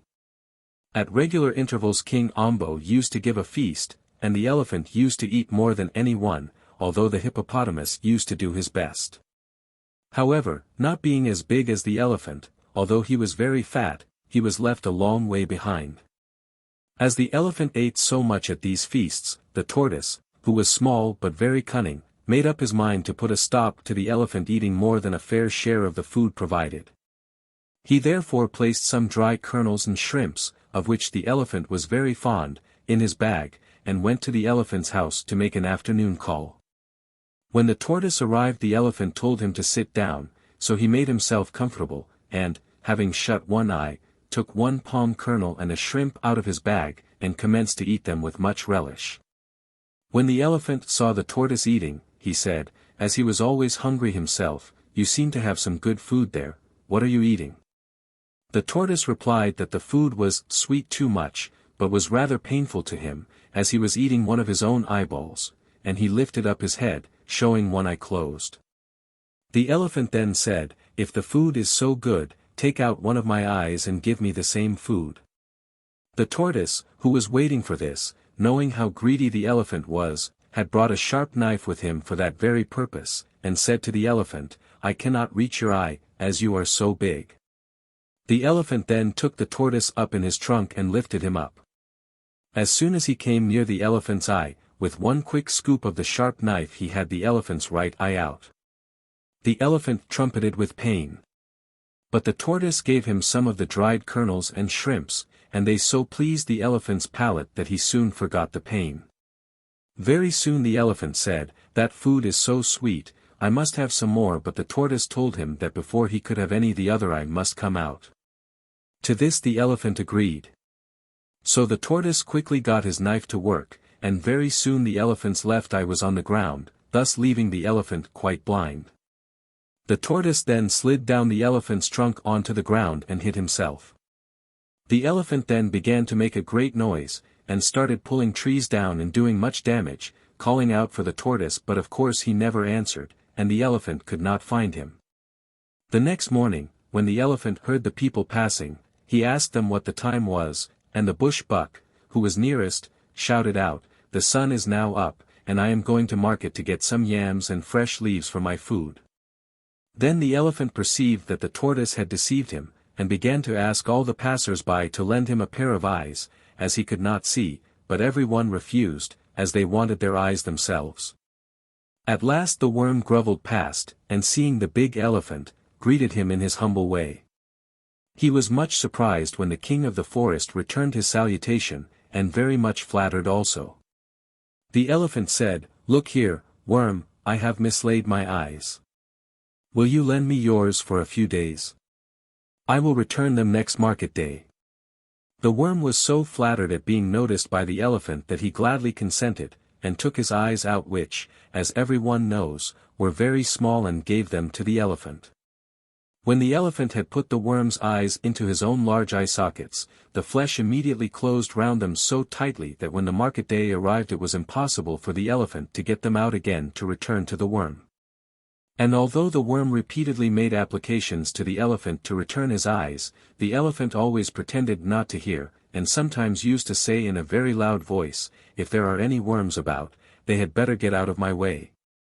As they are so small I cannot see them, and if I tread on them they will be squashed into a nasty mess." Ever since then the worms have been blind, and for the same reason elephants have such small eyes, quite out of proportion to the size of their huge bodies. 15. Why a hawk kills chickens. In the olden days there was a very fine young hen who lived with her parents in the bush. One day a hawk was hovering round, about 11 o'clock in the morning, as was his custom, making large circles in the air and scarcely moving his wings. His keen eyes were wide open, taking in everything, for nothing moving ever escapes the eyes of a hawk, no matter how small it may be or how high up in the air the hawk may be circling. This hawk saw the pretty hen picking up some corn near her father's house. He therefore closed his wings slightly, and in a second of time was close to the ground. Then spreading his wings out to check his flight, he alighted close to the hen and perched himself on the fence, as a hawk does not like to walk on the ground if he can help it. He then greeted the young hen with his most enticing whistle, and offered to marry her. She agreed, so the hawk spoke to the parents, and paid the agreed amount of dowry, which consisted mostly of corn, and the next day took the young hen off to his home. Shortly after this a young cock who lived near the hen's former home found out where she was living, and having been in love with her for some months, in fact, ever since his spurs had grown determined to try and make her return to her own country. He therefore went at dawn, and, having flapped his wings once or twice, crowed in his best voice to the young hen. When she heard the sweet voice of the cock she could not resist his invitation, so she went out to him, and they walked off together to her parents' house, the young cock strutting in front crowing at intervals. The hawk, who was hovering high up in the sky, quite out of sight of any ordinary eye, saw what had happened, and was very angry. He made up his mind at once that he would obtain justice from the king, and flew off to Calabar, where he told the whole story, and asked for immediate redress. So the king sent for the parents of the hen, and told them they must repay to the hawk the amount of dowry they had received from him on the marriage of their daughter, according to the native custom. But the hen's parents said that they were so poor that they could not possibly afford to pay. So the king told the hawk that he could kill and eat any of the cock's children whenever and wherever he found them as payment of his dowry, and, if the cock made any complaint, the king would not listen to him. From that time until now, whenever a hawk sees a chicken he swoops down and carries it off in part payment of his dowry. 16. Why the sun and the moon live in the sky. Many years ago the sun and water were great friends, and both lived on the earth together. The sun very often used to visit the water, but the water never returned his visits. At last the sun asked the water why it was that he never came to see him in his house. The water replied that the sun's house was not big enough, and that if he came with his people he would drive the sun out. He then said, "If you wish me to visit you, you must build a very large compound, but I warn you that it will have to be a tremendous place, as my people are very numerous, and take up a lot of room." The sun promised to build a very big compound, and soon afterwards he returned home to his wife, the moon, who greeted him with a broad smile when he opened the door. The sun told the moon what he had promised the water, and the next day commenced building a huge compound in which to entertain his friend. When it was completed, he asked the water to come and visit him the next day. When the water arrived, he called out to the sun, and asked him whether it would be safe for him to enter, and the sun answered, "Yes, come in, my friend." The water then began to flow in, accompanied by the fish and all the water animals. Very soon the water was knee-deep, so he asked the sun if it was still safe, and the sun again said, "Yes," so more water came in. When the water was level with the top of a man's head, the water said to the sun, "Do you want more of my people to come?" And the sun and moon both answered, "Yes," not knowing any better, so the water flowed on, until the sun and moon had to perch themselves on the top of the roof. Again the water addressed the sun, but receiving the same answer, and more of his people rushing in, the water very soon overflowed the top of the roof, and the sun and moon were forced to go up into the sky, where they have remained ever since. 17. Why the flies bother the cows. When Adiaha Yumo was queen of Calabar, being very rich and hospitable, she used to give big feasts to all the domestic animals, but never invited the wild beasts, as she was afraid of them. At one feast she gave there were 3 large tables, and she told the cow to sit at the head of the table, as she was the biggest animal present, and share out the food. The cow was quite ready to do this, and the first course was passed, which the cow shared out amongst the people, but forgot the fly, because he was so small. When the fly saw this, he called out to the cow to give him his share, but the cow said, "Be quiet, my friend, you must have patience." When the second course arrived, the fly again called out to the cow, but the cow merely pointed to her eye, and told the fly to look there, and he would get food later. At last all the dishes were finished, and the fly, having been given no food by the cow, went supperless to bed. The next day the fly complained to the queen, who decided that, as the cow had presided at the feast, and had not given the fly his share, but had pointed to her eye. For the future the fly could always get his food from the cow's eyes wherever she went. And even at the present time, wherever the cows are, the flies can always be seen feeding off their eyes in accordance with the queen's orders. 18. Why the cat kills rats. Ansa was king of Calabar for 50 years.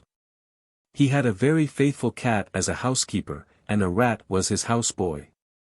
The king was an obstinate, headstrong man, but was very fond of the cat, who had been in his store for many years. The rat, who was very poor, fell in love with one of the king's servant girls, but was unable to give her any presents, as he had no money. At last he thought of the king's store, so in the night time, being quite small, he had little difficulty, having made a hole in the roof, in getting into the store. He then stole corn and native pears, and presented them to his sweetheart. At the end of the month, when the cat had to render her account of the things in the store to the king, it was found that a lot of corn and native pears were missing. The king was very angry at this, and asked the cat for an explanation. But the cat could not account for the loss, until one of her friends told her that the rat had been stealing the corn and giving it to the girl. When the cat told the king, he called the girl before him and had her flogged. The rat he handed over to the cat to deal with, and dismissed them both from his service. The cat was so angry at this that she killed and ate the rat, and ever since that time whenever a cat sees a rat she kills and eats it. 19. The Story of the Lightning and the Thunder. In the olden days the thunder and lightning lived on the earth amongst all the other people, but the king made them live at the far end of the town, as far as possible from other people's houses. The thunder was an old mother sheep, and the lightning was her son, a ram. Whenever the ram got angry he used to go about and burn houses and knock down trees. He even did damage on the farms, and sometimes killed people. Whenever the lightning did these things, his mother used to call out to him in a very loud voice to stop and not to do any more damage. But the lightning did not care in the least for what his mother said, and when he was in a bad temper used to do a very large amount of damage. At last the people could not stand it any longer, and complained to the king. So the king made a special order that the sheep, thunder, and her son, the ram, lightning, should leave the town and live in the far bush. This did not do much good, as when the ram got angry he still burnt the forest, and the flames sometimes spread to the farms and consumed them. So the people complained again, and the king banished both the lightning and the thunder from the earth and made them live in the sky, where they could not cause so much destruction. Ever since, when the lightning is angry, he commits damage as before, but you can hear his mother, the thunder, rebuking him and telling him to stop. Sometimes, however, when the mother has gone away some distance from her naughty son, you can still see that he is angry and is doing damage, but his mother's voice cannot be heard. 20. Why the bush cow and the elephant are bad friends. The bush cow and the elephant were always bad friends, and as they could not settle their disputes between themselves, they agreed to let the head chief decide. The cause of their unfriendliness was that the elephant was always boasting about his strength to all his friends, which made the bush cow ashamed of himself, as he was always a good fighter and feared no man or animal. When the matter was referred to the head chief, he decided that the best way to settle the dispute was for the elephant and bush cow to meet and fight one another in a large open space. He decided that the fight should take place in the marketplace on the next market day, when all the country people could witness the battle. When the market day arrived, the bush cow went out in the early morning and took up his position some distance from the town on the main road to the market, and started bellowing and tearing up the ground. As the people passed he asked them whether they had seen anything of the big one, which was the name of the elephant. A bush buck, who happened to be passing, replied, "I am only a small antelope, and am on my way to the market. How should I know anything of the movements of the big one?" The bush cow then allowed him to pass. After a little time the bush cow heard the elephant trumpeting, and could hear him as he came nearer, breaking down trees and trampling down the small bush. When the elephant came near the bush cow, they both charged one another, and a tremendous fight commenced, in which a lot of damage was done to the surrounding farms, and many of the people were frightened to go to the market and return to their houses. At last the monkey, who had been watching the fight from a distance whilst he was jumping from branch to branch high up in the trees, thought he would report what he had seen to the head chief. Although he forgot several times what it was he wanted to do, which is a little way monkeys have, he eventually reached the chief's house, and jumped upon the roof, where he caught and ate a spider. He then climbed to the ground again, and commenced playing with a small stick. But he very soon got tired of this, and then, picking up a stone, he rubbed it backwards and forwards on the ground in an aimless sort of way, whilst looking in the opposite direction. This did not last long, and very soon he was busily engaged in a minute personal inspection. His attention was then attracted by a large praying mantis, which had fluttered into the house, making much clatter with its wings. When it settled, it immediately assumed its usual prayerful attitude. The monkey, after a careful stalk, seized the mantis, and having deliberately pulled the legs off one after the other, he ate the body, and sat down with his head on one side, looking very wise, but in reality thinking of nothing. Just then the chief caught sight of him while he was scratching himself, and shouted out in a loud voice, "Ah, monkey, is that you?" What do you want here? At the chief's voice the monkey gave a jump, and started chattering like anything. After a time he replied very nervously, "Oh yes, of course. Yes, I came to see you." Then he said to himself, "I wonder what on earth it was I came to tell the chief," but it was no use, everything had gone out of his head. Then the chief told the monkey he might take one of the ripe plantains hanging up in the veranda. The monkey did not want telling twice, as he was very fond of plantains. He soon tore off the skin, and holding the plantain in both hands, took bite after bite from the end of it, looking at it carefully after each bite. Then the chief remarked that the elephant and the bush cow ought to have arrived by that time, as they were going to have a great fight. Directly the monkey heard this he remembered what it was he wanted to tell the chief. So, having swallowed the piece of plantain he had placed in the side of his cheek, he said, that reminds me," and then, after much chattering and making all sorts of funny grimaces, finally made the chief understand that the elephant and bush cow, instead of fighting where they had been told, were having it out in the bush on the main road leading to the market, and had thus stopped most of the people coming in. When the chief heard this he was much incensed, and called for his bow and poisoned arrows, and went to the scene of the combat. He then shot both the elephant and the bush cow, and throwing his bow and arrows away, ran and hid himself in the bush. About 6 hours afterwards both the elephant and bush cow died in great pain. Ever since, when wild animals want to fight between themselves, they always fight in the big bush and not on the public roads. But as the fight was never definitely decided between the elephant and the bush cow, whenever they meet one another in the forest, even to the present time, they always fight. 21. The cock who caused a fight between two towns. Ikpo and Itom were half-brothers, that is to say they had the same mother, but different fathers. Their mother first of all had married a chief of Duke Town, when Ikpo was born. But after a time she got tired of him and went to Old Town, where she married a Jukwa and gave birth to Itom. Both of the boys grew up and became very rich. Ikpo had a cock, of which he was very fond, and every day when Ikpo sat down to meals the cock used to fly onto the table and feed also. Alma Ukwa, a native of Old Town, who was rather poor, was jealous of the two brothers, and made up his mind if possible to bring about a quarrel between them, although he pretended to be friends with both. One day Ikpo, the elder brother, gave a big dinner, to which Itom and many other people were invited. Alma Ukwa was also present. A very good dinner was laid for the guests, and plenty of palm wine was provided. When they had commenced to feed, the pet cock flew on to the table and began to feed off Itom's plate. Itom then told one of his servants to seize the cock and tie him up in the house until after the feast. So the servant carried the cock to Itom's house and tied him up for safety. After much eating and drinking, Itom returned home late at night with his friend Alma Ukwa, and just before they went to bed, Alma Ukwa saw Ikpo's cock tied up. So early in the morning he went to Ikpo's house, who received him gladly.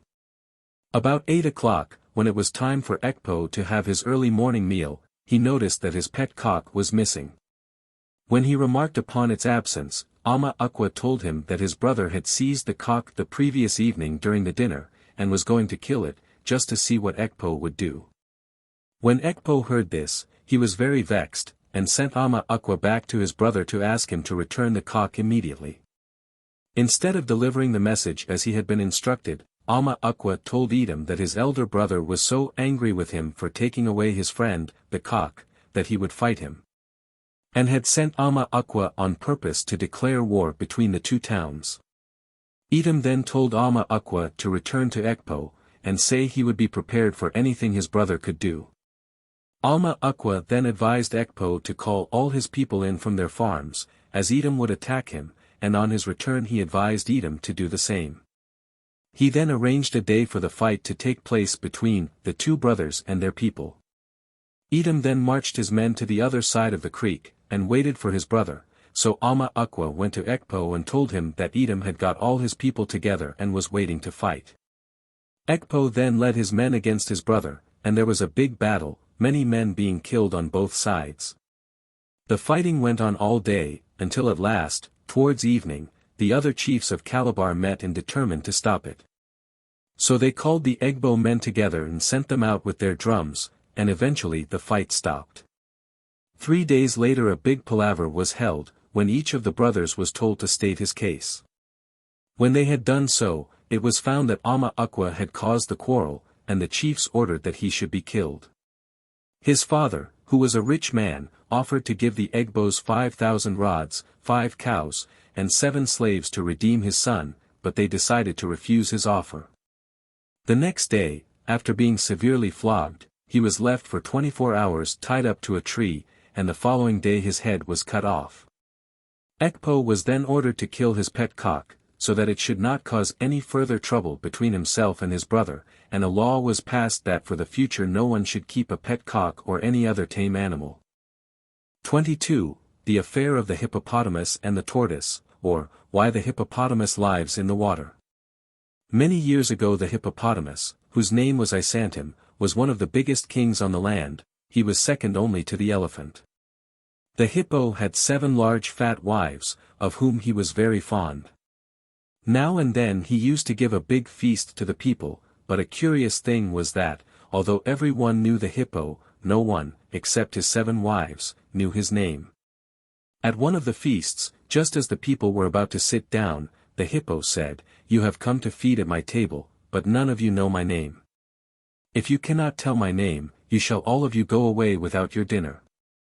As they could not guess his name, they had to go away and leave all the good food and tambo behind them. But before they left, the tortoise stood up and asked the hippopotamus what he would do if he told him his name at the next feast. So the hippo replied that he would be so ashamed of himself, that he and his whole family would leave the land, and for the future would dwell in the water. Now it was the custom for the hippo and his 7 wives to go down every morning and evening to the river to wash and have a drink. Of this custom the tortoise was aware. The hippo used to walk first, and the 7 wives followed. One day when they had gone down to the river to bathe, the tortoise made a small hole in the middle of the path, and then waited. When the hippo and his wives returned, 2 of the wives were some distance behind, so the tortoise came out from where he had been hiding, and half buried himself in the hole he had dug, leaving the greater part of his shell exposed. When the 2 hippo wives came along, the first one knocked her foot against the tortoise's shell, and immediately called out to her husband, "Oh, Isantim, my husband, I have hurt my foot." At this the tortoise was very glad, and went joyfully home, as he had found out the hippo's name. When the next feast was given by the hippo, he made the same condition about his name. So the tortoise got up and said, "You promise you will not kill me if I tell you your name," and the hippo promised. The tortoise then shouted as loud as he was able, "Your name is Isantim," at which a cheer went up from all the people, and then they sat down to their dinner. When the feast was over, the hippo, with his 7 wives, in accordance with his promise, went down to the river, and they have always lived in the water from that day till now. And although they come on shore to feed at night, you never find a hippo on the land in the daytime. 23. Why dead people are buried. In the beginning of the world when the Creator had made men and women and the animals, they all lived together in the creation land. The Creator was a big chief, past all men, and being very kind-hearted, was very sorry whenever anyone died. So one day he sent for the dog, who was his head messenger, and told him to go out into the world and give his word to all people that for the future whenever anyone died the body was to be placed in the compound. And wood ashes were to be thrown over it. That the dead body was to be left on the ground, and in 24 hours it would become alive again. When the dog had traveled for half a day he began to get tired. So as he was near an old woman's house he looked in, and seeing a bone with some meat on it he made a meal off it, and then went to sleep, entirely forgetting the message which had been given him to deliver. After a time, when the dog did not return, the Creator called for a sheep, and sent him out with the same message. But the sheep was a very foolish one, and being hungry, began eating the sweet grasses by the wayside. After a time, however, he remembered that he had a message to deliver, but forgot what it was exactly. So as he went about among the people he told them that the message the Creator had given him to tell the people, was that whenever anyone died they should be buried underneath the ground. A little time afterwards the dog remembered his message, so he ran into the town and told the people that they were to place wood ashes on the dead bodies and leave them in the compound. And that they would come to life again after 24 hours. But the people would not believe him, and said, "We have already received the word from the Creator by the sheep, that all dead bodies should be buried. In consequence of this the dead bodies are now always buried, and the dog is much disliked and not trusted as a messenger, as if he had not found the bone in the old woman's house and forgotten his message, the dead people might still be alive." 24. Of the Fat Woman Who Melted Away. There was once a very fat woman who was made of oil. She was very beautiful, and many young men applied to the parents for permission to marry their daughter, and offered dowry, but the mother always refused, as she said it was impossible for her daughter to work on a farm, as she would melt in the sun. At last a stranger came from a far distant country and fell in love with the fat woman, and he promised if her mother would hand her to him that he would keep her in the shade. At last the mother agreed, and he took his wife away. When he arrived at his house, his other wife immediately became very jealous, because when there was work to be done, firewood to be collected, or water to be carried, the fat woman stayed at home and never helped, as she was frightened of the heat. One day when the husband was absent, the jealous wife abused the fat woman so much that she finally agreed to go and work on the farm, although her little sister, whom she had brought from home with her, implored her not to go, reminding her that their mother had always told them ever since they were born that she would melt away if she went into the sun. All the way to the farm the fat woman managed to keep in the shade, and when they arrived at the farm the sun was very hot, so the fat woman remained in the shade of a big tree. When the jealous wife saw this she again began abusing her, and asked her why she did not do her share of the work. At last she could stand the nagging no longer, and although her little sister tried very hard to prevent her, the fat woman went out into the sun to work, and immediately began to melt away. There was very soon nothing left of her but one big toe, which had been covered by a leaf. This her little sister observed, and with tears in her eyes she picked up the toe, which was all that remained of the fat woman, and having covered it carefully with leaves, placed it in the bottom of her basket. When she arrived at the house the little sister placed the toe in an earthen pot, filled it with water, and covered the top up with clay. When the husband returned, he said, "Where is my fat wife?" And the little sister, crying bitterly, told him that the jealous woman had made her go out into the sun, and that she had melted away. She then showed him the pot with the remains of her sister, and told him that her sister would come to life again in 3 months' time quite complete, but he must send away the jealous wife, so that there should be no more trouble. If he refused to do this, the little girl said she would take the pot back to their mother, and when her sister became complete again they would remain at home. The husband then took the jealous wife back to her parents, who sold her as a slave and paid the dowry back to the husband, so that he could get another wife. When he received the money, the husband took it home and kept it until the 3 months had elapsed, when the little sister opened the pot and the fat woman emerged, quite as fat and beautiful as she had been before. The husband was so delighted that he gave a feast to all his friends and neighbors, and told them the whole story of the bad behavior of his jealous wife. Ever since that time, whenever a wife behaves very badly the husband returns her to the parents, who sell the woman as a slave, and out of the proceeds of the sale reimburse the husband the amount of dowry which he paid when he married the girl. 25. Concerning the leopard, the squirrel, and the tortoise. Many years ago there was a great famine throughout the land, and all the people were starving. The yam crop had failed entirely, the plantains did not bear any fruit, the groundnuts were all shriveled up, and the corn never came to a head, even the palm oil nuts did not ripen, and the peppers and akros also gave out. The leopard, however, who lived entirely on beef, did not care for any of these things, and although some of the animals who lived on corn and the growing crops began to get rather skinny, he did not mind very much. In order to save himself trouble, as everybody was complaining of the famine, he called a meeting of all the animals and told them that, as they all knew, he was very powerful and must have food, that the famine did not affect him. As he only lived on flesh, and as there were plenty of animals about he did not intend to starve. He then told all the animals present at the meeting that if they did not wish to be killed themselves they must bring their grandmothers to him for food, and when they were finished he would feed off their mothers. The animals might bring their grandmothers in succession, and he would take them in their turn. So that, as there were many different animals, it would probably be some time before their mothers were eaten, by which time it was possible that the famine would be over. But in any case, he warned them that he was determined to have sufficient food for himself, and that if the grandmothers or mothers were not forthcoming he would turn upon the young people themselves and kill and eat them. This, of course, the young generation, who had attended the meeting, did not appreciate, and in order to save their own skins, agreed to supply the leopard with his daily meal. The first to appear with his aged grandmother was the squirrel. The grandmother was a poor decrepit old thing, with a mangy tail, and the leopard swallowed her at one gulp, and then looked round for more. In an angry voice he growled out, "This is not the proper food for me, I must have more at once." Then a bush cat pushed his old grandmother in front of the leopard, but he snarled at her and said, "Take the nasty old thing away, I want some sweet food."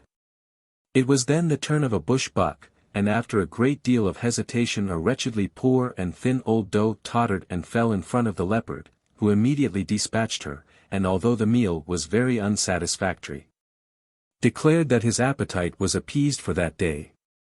The next day a few more animals brought their old grandmothers, until at last it became the tortoise's turn, but being very cunning, he produced witnesses to prove that his grandmother was dead, so the leopard excused him. After a few days all the animals' grandmothers were exhausted, and it became the turn of the mothers to supply food for the ravenous leopard. Now although most of the young animals did not mind getting rid of their grandmothers, whom they had scarcely even known, many of them had very strong objections to providing their mothers, of whom they were very fond, as food for the leopard. Amongst the strongest objectors were the squirrel and the tortoise. The tortoise, who had thought the whole thing out, was aware that, as everyone knew that his mother was alive, she being rather an amiable old person and friendly with all comers, the same excuse would not avail him a second time. He therefore told his mother to climb up a palm tree, and that he would provide her with food until the famine was over. He instructed her to let down a basket every day, and said that he would place food in it for her. The tortoise made the basket for his mother, and attached it to a long string of tie-tie. The string was so strong that she could haul her son up whenever he wished to visit her. All went well for some days, as the tortoise used to go at daylight to the bottom of the tree where his mother lived and place her food in the basket. Then the old lady would pull the basket up and have her food, and the tortoise would depart on his daily round in his usual leisurely manner. In the meantime the leopard had to have his daily food, and the squirrel's turn came first after the grandmother's had been finished, so he was forced to produce his mother for the leopard to eat, as he was a poor, weak thing and not possessed of any cunning. The squirrel was, however, very fond of his mother, and when she had been eaten he remembered that the tortoise had not produced his grandmother for the leopard's food. He therefore determined to set a watch on the movements of the tortoise. The very next morning, while he was gathering nuts, he saw the tortoise walking very slowly through the bush, and being high up in the trees and able to travel very fast, had no difficulty in keeping the tortoise in sight without being noticed. When the tortoise arrived at the foot of the tree where his mother lived, he placed the food in the basket which his mother had let down already by the tie-tie. And having got into the basket and given a pull at the string to signify that everything was right, was hauled up, and after a time was let down again in the basket. The squirrel was watching all the time, and directly the tortoise had gone, jumped from branch to branch of the trees, and very soon arrived at the place where the leopard was snoozing. When he woke up, the squirrel said, "You have eaten my grandmother and my mother, but the tortoise has not provided any food for you. It is now his turn, and he has hidden his mother away in a tree." At this the leopard was very angry, and told the squirrel to lead him at once to the tree where the tortoise's mother lived. But the squirrel said, "The tortoise only goes at daylight, when his mother lets down a basket.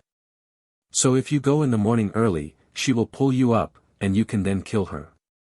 To this the leopard agreed, and the next morning the squirrel came at cockcrow and led the leopard to the tree where the tortoise's mother was hidden. The old lady had already let down the basket for her daily supply of food, and the leopard got into it and gave the line a pull.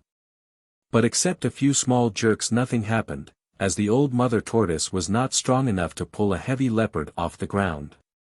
When the leopard saw that he was not going to be pulled up, being an expert climber, he scrambled up the tree, and when he got to the top he found the poor old tortoise, whose shell was so tough that he thought she was not worth eating. So he threw her down on to the ground in a violent temper, and then came down himself and went home. Shortly after this the tortoise arrived at the tree, and finding the basket on the ground gave his usual tug at it, but there was no answer. He then looked about, and after a little time came upon the broken shell of his poor old mother, who by this time was quite dead. The tortoise knew at once that the leopard had killed his mother, and made up his mind that for the future he would live alone and have nothing to do with the other animals. 26. Why the Moon Waxes and Wanes. There was once an old woman who was very poor, and lived in a small mud hut thatched with mats made from the leaves of the tombo palm in the bush. She was often very hungry, as there was no one to look after her. In the olden days the moon used often to come down to the earth, although she lived most of the time in the sky. The moon was a fat woman with a skin of hide, and she was full of fat meat. She was quite round, and in the night used to give plenty of light. The moon was sorry for the poor starving old woman, so she came to her and said, "You may cut some of my meat away for your food." This the old woman did every evening, and the moon got smaller and smaller until you could scarcely see her at all. Of course this made her give very little light, and all the people began to grumble in consequence, and to ask why it was that the moon was getting so thin. At last the people went to the old woman's house where there happened to be a little girl sleeping. She had been there for some little time, and had seen the moon come down every evening, and the old woman go out with her knife and carve her daily supply of meat out of the moon. As she was very frightened, she told the people all about it, so they determined to set a watch on the movements of the old woman. That very night the moon came down as usual, and the old woman went out with her knife and basket to get her food. But before she could carve any meat all the people rushed out shouting, and the moon was so frightened that she went back again into the sky, and never came down again to the earth. The old woman was left to starve in the bush. Ever since that time the moon has hidden herself most of the day, as she was so frightened, and she still gets very thin once a month, but later on she gets fat again, and when she is quite fat she gives plenty of light all the night. But this does not last very long, and she begins to get thinner and thinner, in the same way as she did when the old woman was carving her meat from her. 27. The Story of the Leopard, the Tortoise, and the Bush Rat. At the time of the Great Famine all the animals were very thin and weak from want of food. But there was one exception, and that was the tortoise and all his family, who were quite fat, and did not seem to suffer at all. Even the leopard was very thin, in spite of the arrangement he had made with the animals to bring him their old grandmothers and mothers for food. In the early days of the famine, as you will remember, the leopard had killed the mother of the tortoise, in consequence of which the tortoise was very angry with the leopard, and determined if possible to be revenged upon him. The tortoise, who was very clever, had discovered a shallow lake full of fish in the middle of the forest, and every morning he used to go to the lake and, without much trouble, bring back enough food for himself and his family. One day the leopard met the tortoise and noticed how fat he was. As he was very thin himself he decided to watch the tortoise, so the next morning he hid himself in the long grass near the tortoise's house and waited very patiently, until at last the tortoise came along quite slowly, carrying a basket which appeared to be very heavy. Then the leopard sprang out, and said to the tortoise, "What have you got in that basket?" The tortoise, as he did not want to lose his breakfast, replied that he was carrying firewood back to his home. Unfortunately for the tortoise the leopard had a very acute sense of smell, and knew at once that there was fish in the basket, so he said, "I know there is fish in there, and I am going to eat it." The tortoise, not being in a position to refuse, as he was such a poor creature, said, "Very well. Let us sit down under this shady tree, and if you will make a fire I will go to my house and get pepper, oil, and salt, and then we will feed together." To this the leopard agreed, and began to search about for dry wood, and started the fire. In the meantime the tortoise waddled off to his house, and very soon returned with the pepper, salt, and oil. He also brought a long piece of cane tai, which is very strong. This he put on the ground, and began boiling the fish. Then he said to the leopard, "While we are waiting for the fish to cook, let us play at tying one another up to a tree. You may tie me up first, and when I say, tighten, you must loose the rope, and when I say, loosen, you must tighten the rope." The leopard, who was very hungry, thought that this game would make the time pass more quickly until the fish was cooked, so he said he would play. The tortoise then stood with his back to the tree and said, "Loosen the rope," and the leopard, in accordance with the rules of the game, began to tie up the tortoise. Very soon the tortoise shouted out, "Tighten." And the leopard at once unfastened the tie, and the tortoise was free. The tortoise then said, "Now, leopard, it is your turn." So the leopard stood up against the tree and called out to the tortoise to loosen the rope, and the tortoise at once very quickly passed the rope several times round the leopard and got him fast to the tree. Then the leopard said, "Tighten the rope." But instead of playing the game in accordance with the rules he bade laid down, the tortoise ran faster and faster with the rope round the leopard, taking great care, however, to keep out of reach of the leopard's claws. And very soon had the leopard so securely fastened that it was quite impossible for him to free himself. All this time the leopard was calling out to the tortoise to let him go, as he was tired of the game, but the tortoise only laughed, and sat down at the fireside and commenced his meal. When he had finished he packed up the remainder of the fish for his family, and prepared to go, but before he started he said to the leopard, "You killed my mother and now you want to take my fish. It is not likely that I am going to the lake to get fish for you, so I shall leave you here to starve." He then threw the remains of the pepper and salt into the leopard's eyes and quietly went on his way, leaving the leopard roaring with pain. All that day and throughout the night the leopard was calling out for someone to release him, and vowing all sorts of vengeance on the tortoise, but no one came, as the people and animals of the forest do not like to hear the leopard's voice. In the morning, when the animals began to go about to get their food, the leopard called out to everyone he saw to come and untie him, but they all refused. As they knew that if they did so the leopard would most likely kill them at once and eat them. At last a bush rat came near and saw the leopard tied up to the tree and asked him what was the matter, so the leopard told him that he had been playing a game of tight and loose with the tortoise, and that he had tied him up and left him there to starve. The leopard then implored the bush rat to cut the ropes with his sharp teeth. The bush rat was very sorry for the leopard. But at the same time he knew that, if he let the leopard go, he would most likely be killed and eaten, so he hesitated, and said that he did not quite see his way to cutting the ropes. But this bush rat, being rather kind-hearted, and having had some experience of traps himself, could sympathize with the leopard in his uncomfortable position. He therefore thought for a time, and then hit upon a plan. He first started to dig a hole under the tree, quite regardless of the leopard's cries. When he had finished the hole he came out and cut one of the ropes, and immediately ran into his hole, and waited there to see what would happen. But although the leopard struggled frantically, he could not get loose, as the tortoise had tied him up so fast. After a time, when he saw that there was no danger, the bush rat crept out again and very carefully bit through another rope, and then retired to his hole as before. Again nothing happened, and he began to feel more confidence, so he bit several strands through one after the other until at last the leopard was free. The leopard, who was ravenous with hunger, instead of being grateful to the bush rat, directly he was free, made a dash at the bush rat with his big paw, but just missed him, as the bush rat had dived for his hole. But he was not quite quick enough to escape altogether, and the leopard's sharp claws scored his back and left marks which he carried to his grave. Ever since then the bush rats have had white spots on their skins, which represent the marks of the leopard's claws. 28. The King and the Juju Tree. Audiobook was a famous king who lived at Ikom, which is an inland town, and does not possess a river. The king and his wife therefore used to wash at the spring just behind their house. King Udo had a daughter, of whom he was very fond, and looked after her most carefully, and she grew up into a beautiful woman. For some time the king had been absent from his house, and had not been to the spring for 2 years.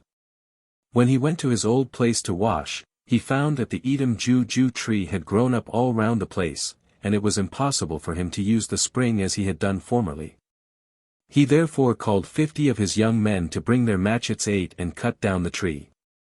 They started cutting the tree, but it had no effect, as, directly they made a cut in the tree, it closed up again. So, after working all day, they found they had made no impression on it. When they returned at night, they told the king that they had been unable to destroy the tree. He was very angry when he heard this, and went to the spring the following morning, taking his own machete with him. When the Juju tree saw that the king had come himself and was starting to try to cut his branches, he caused a small splinter of wood to go into the king's eye.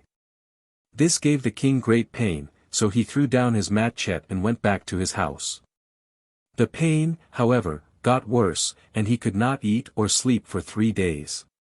He therefore sent for his witch men, and told them to cast lots to find out why he was in such pain. When they had cast lots, they decided that the reason was that the Juju tree was angry with the king because he wanted to wash at the spring, and had tried to destroy the tree.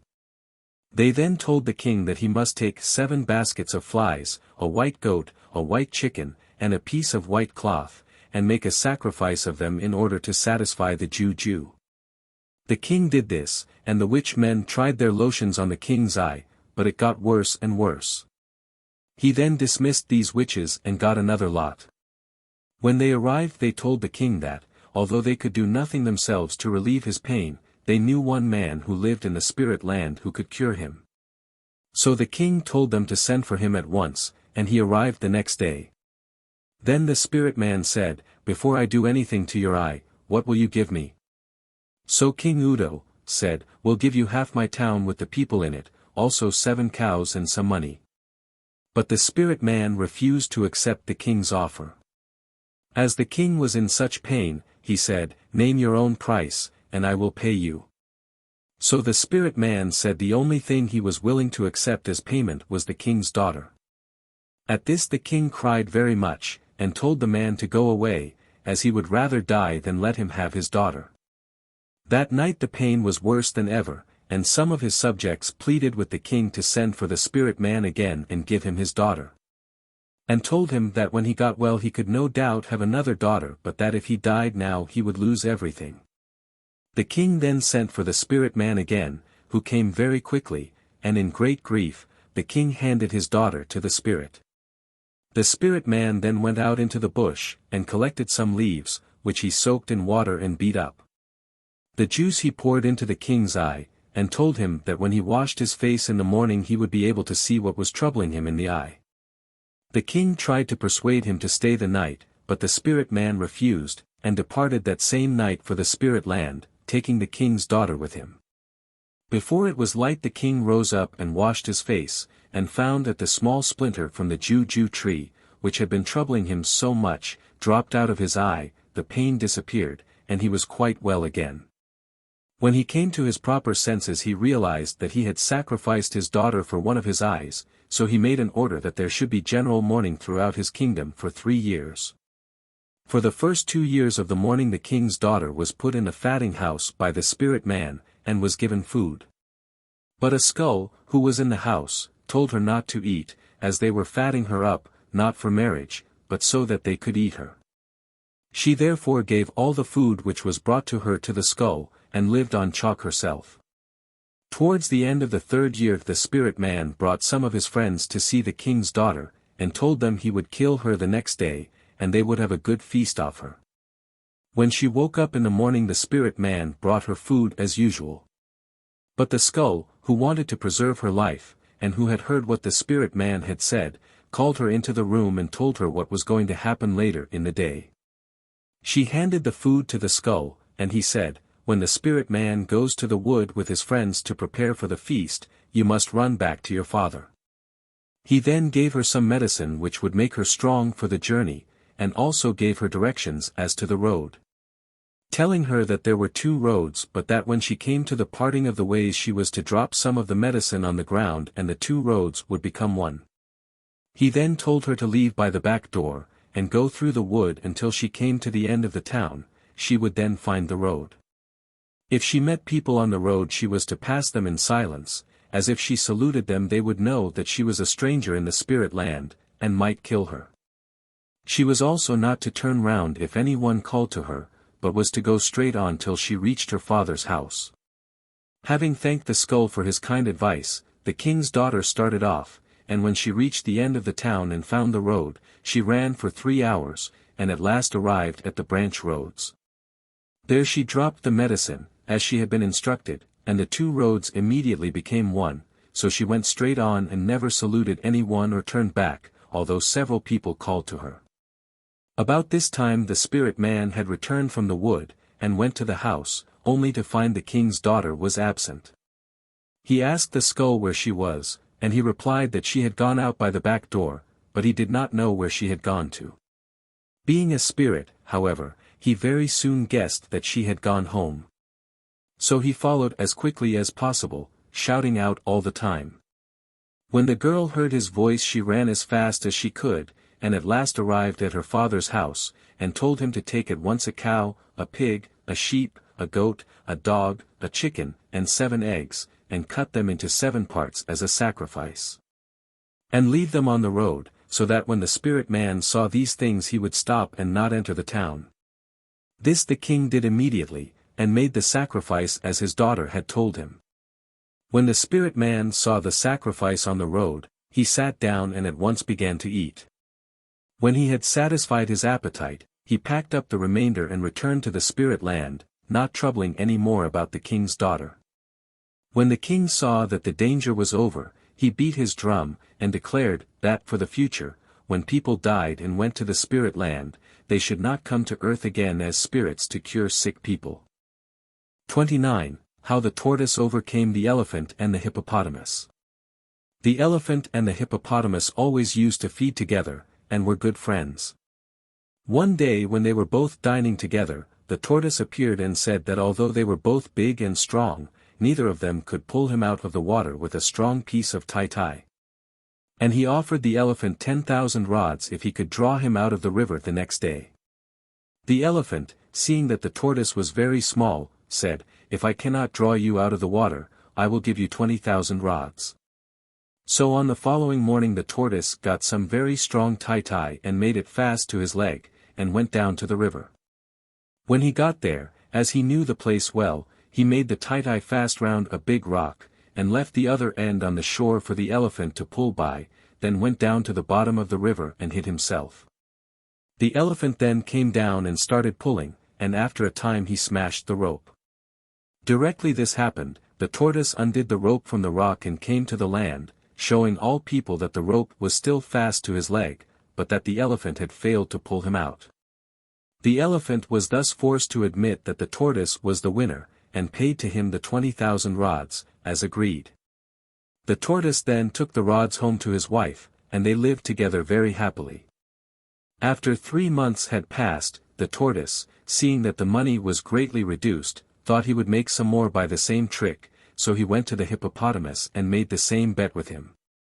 The hippopotamus said, "I will make the bet, but I shall take the water and you shall take the land, I will then pull you into the water." To this the tortoise agreed, so they went down to the river as before, and having got some strong tie, the tortoise made it fast to the hippopotamus' hind leg, and told him to go into the water. Directly the hippo had turned his back and disappeared, the tortoise took the rope twice round a strong palm tree which was growing near, and then hid himself at the foot of the tree. When the hippo was tired of pulling, he came up puffing and blowing water into the air from his nostrils. Directly the tortoise saw him coming up, he unwound the rope, and walked down towards the hippopotamus, showing him the tie round his leg. The hippo had to acknowledge that the tortoise was too strong for him, and reluctantly handed over the 20,000 rods. The elephant and the hippo then agreed that they would take the tortoise as their friend, as he was so very strong. But he was not really so strong as they thought, and had won because he was so cunning. He then told them that he would like to live with both of them, but that, as he could not be in 2 places at the same time, he said that he would leave his son to live with the elephant on the land. and that he himself would live with the hippopotamus in the water. This explains why there are both tortoises on the land and tortoises who live in the water. The water tortoise is always much the bigger of the two, as there is plenty of fish for him to eat in the river, whereas the land tortoise is often very short of food. 30. Of the Pretty Girl and the 7 Jealous Women. There was once a very beautiful girl called Ikom. She was a native of Ibibio, and the name was given to her on account of her good looks, as she was born in the springtime. She was an only daughter, and her parents were extremely fond of her. The people of the town, and more particularly the young girls, were so jealous of Ikom's good looks and beautiful form, for she was perfectly made, very strong, and her carriage, bearing, and manners were most graceful, that her parents would not allow her to join the young girls' society in the town, as is customary for all young people to do, both boys and girls belonging to a company according to their age. A company consisting, as a rule, of all the boys or girls born in the same year. Ikom's parents were rather poor, but she was a good daughter, and gave them no trouble, so they had a happy home. One day as Ikom was on her way to draw water from the spring, she met the company of 7 girls, to which in an ordinary way she would have belonged, if her parents had not forbidden her. These girls told her that they were going to hold a play in the town in 3 days' time, and asked her to join them. She said she was very sorry, but that her parents were poor, and only had herself to work for them, she therefore had no time to spare for dancing and plays. She then left them and went home. In the evening the 7 girls met together, and as they were very envious of Ikom, they discussed how they should be revenged upon her for refusing to join their company. And they talked for a long time as to how they could get Ikom into danger or punish her in some way. At last one of the girls suggested that they should all go to Ikom's house every day and help her with her work, so that when they had made friends with her they would be able to entice her away and take their revenge upon her for being more beautiful than themselves. Although they went every day and helped Ikom and her parents with their work, the parents knew that they were jealous of their daughter, and repeatedly warned her not on any account to go with them, as they were not to be trusted. At the end of the year there was going to be a big play, called the New Year play, to which Ikom's parents had been invited. The play was going to be held at a town about 2 hours' march from where they lived. Ikom was very anxious to go and take part in the dance, but her parents gave her plenty of work to do before they started, thinking that this would surely prevent her going, as she was a very obedient daughter, and always did her work properly. On the morning of the play the jealous 7 came to Ikom and asked her to go with them, but she pointed to all the water pots she had to fill, and showed them where her parents had told her to polish the walls with a stone and make the floor good. And after that was finished she had to pull up all the weeds round the house and clean up all round. She therefore said it was impossible for her to leave the house until all the work was finished. When the girls heard this they took up the water pots, went to the spring, and quickly returned with them full. They placed them in a row, and then they got stones, and very soon had the walls polished and the floor made good. After that they did the weeding outside and the cleaning up, and when everything was completed they said to Ikom, "Now then, come along, you have no excuse to remain behind, as all the work is done." Ikom really wanted to go to the play. So as all the work was done which her parents had told her to do, she finally consented to go. About halfway to the town, where the New Yam play was being held, there was a small river, about 5 feet deep, which had to be crossed by wading, as there was no bridge. In this river there was a powerful Jew, whose law was that whenever anyone crossed the river and returned the same way on the return journey, whoever it was, had to give some food to the Jew. If they did not make the proper sacrifice the Jew dragged them down and took them to his home, and kept them there to work for him. The 7 jealous girls knew all about this Jew, having often crossed the river before, as they walked about all over the country, and had plenty of friends in the different towns. Ikom, however, who was a good girl, and never went anywhere, knew nothing about this Jew, which her companions had found out. When the work was finished they all started off together, and crossed the river without any trouble. When they had gone a small distance on the other side they saw a small bird, perched on a high tree, who admired Ikom very much, and sang in praise of her beauty, much to the annoyance of the 7 girls. But they walked on without saying anything, and eventually arrived at the town where the play was being held. Ikom had not taken the trouble to change her clothes, but when she arrived at the town, although her companions had on all their best beads and their finest clothes, the young men and people admired Ikom far more than the other girls. And she was declared to be the finest and most beautiful woman at the dance. They gave her plenty of palm wine, foo-foo, and everything she wanted, so that the 7 girls became more angry and jealous than before. The people danced and sang all that night, but Ikom managed to keep out of the sight of her parents until the following morning, when they asked her how it was that she had disobeyed them and neglected her work. So Ikom told them that the work had all been done by her friends, and they had enticed her to come to the play with them. Her mother then told her to return home at once, and that she was not to remain in the town any longer. When Ikom told her friends this, they said, "Very well, we are just going to have some small meal, and then we will return with you." They all then sat down together and had their food, but each of the 7 jealous girls hid a small quantity of foo-foo and fish in her clothes for the water juju. However, Ikom, who knew nothing about this, as her parents had forgotten to tell her about the juju, never thinking for one moment that their daughter would cross the river, did not take any food as a sacrifice to the juju with her. When they arrived at the river, Ikom saw the girls making their small sacrifices, and begged them to give her a small share so that she could do the same, but they refused, and all walked across the river safely. Then when it was Ikom's turn to cross, when she arrived in the middle of the river, the water juju caught hold of her and dragged her underneath the water, so that she immediately disappeared from sight. The 7 girls had been watching for this, and when they saw that she had gone, they went on their way, very pleased at the success of their scheme, and said to one another, "Now Ikom is gone forever. And we shall hear no more about her being better looking than we are." As there was no one to be seen at the time when Ikom disappeared, they naturally thought that their cruel action had escaped detection, so they went home rejoicing. But they never noticed the little bird high up in the tree who had sung of Ikom's beauty when they were on their way to the play.